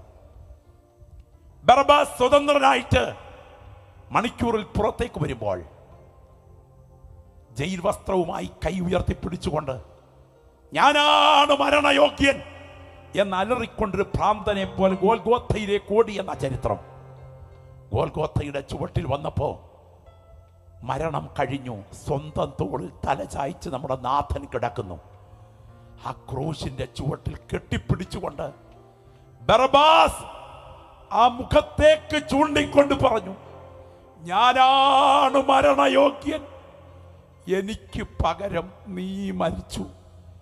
ഇന്ന് രാത്രി ഇത് പറയാൻ ഒരാൾ ഇവിടെ ഉണ്ടെങ്കിൽ, നിന്റെ നരകം മാറ്റി നിത്യജീവൻ പകരാൻ യേശുവിൻ്റെ കരവും ഇവിടെയുണ്ട്.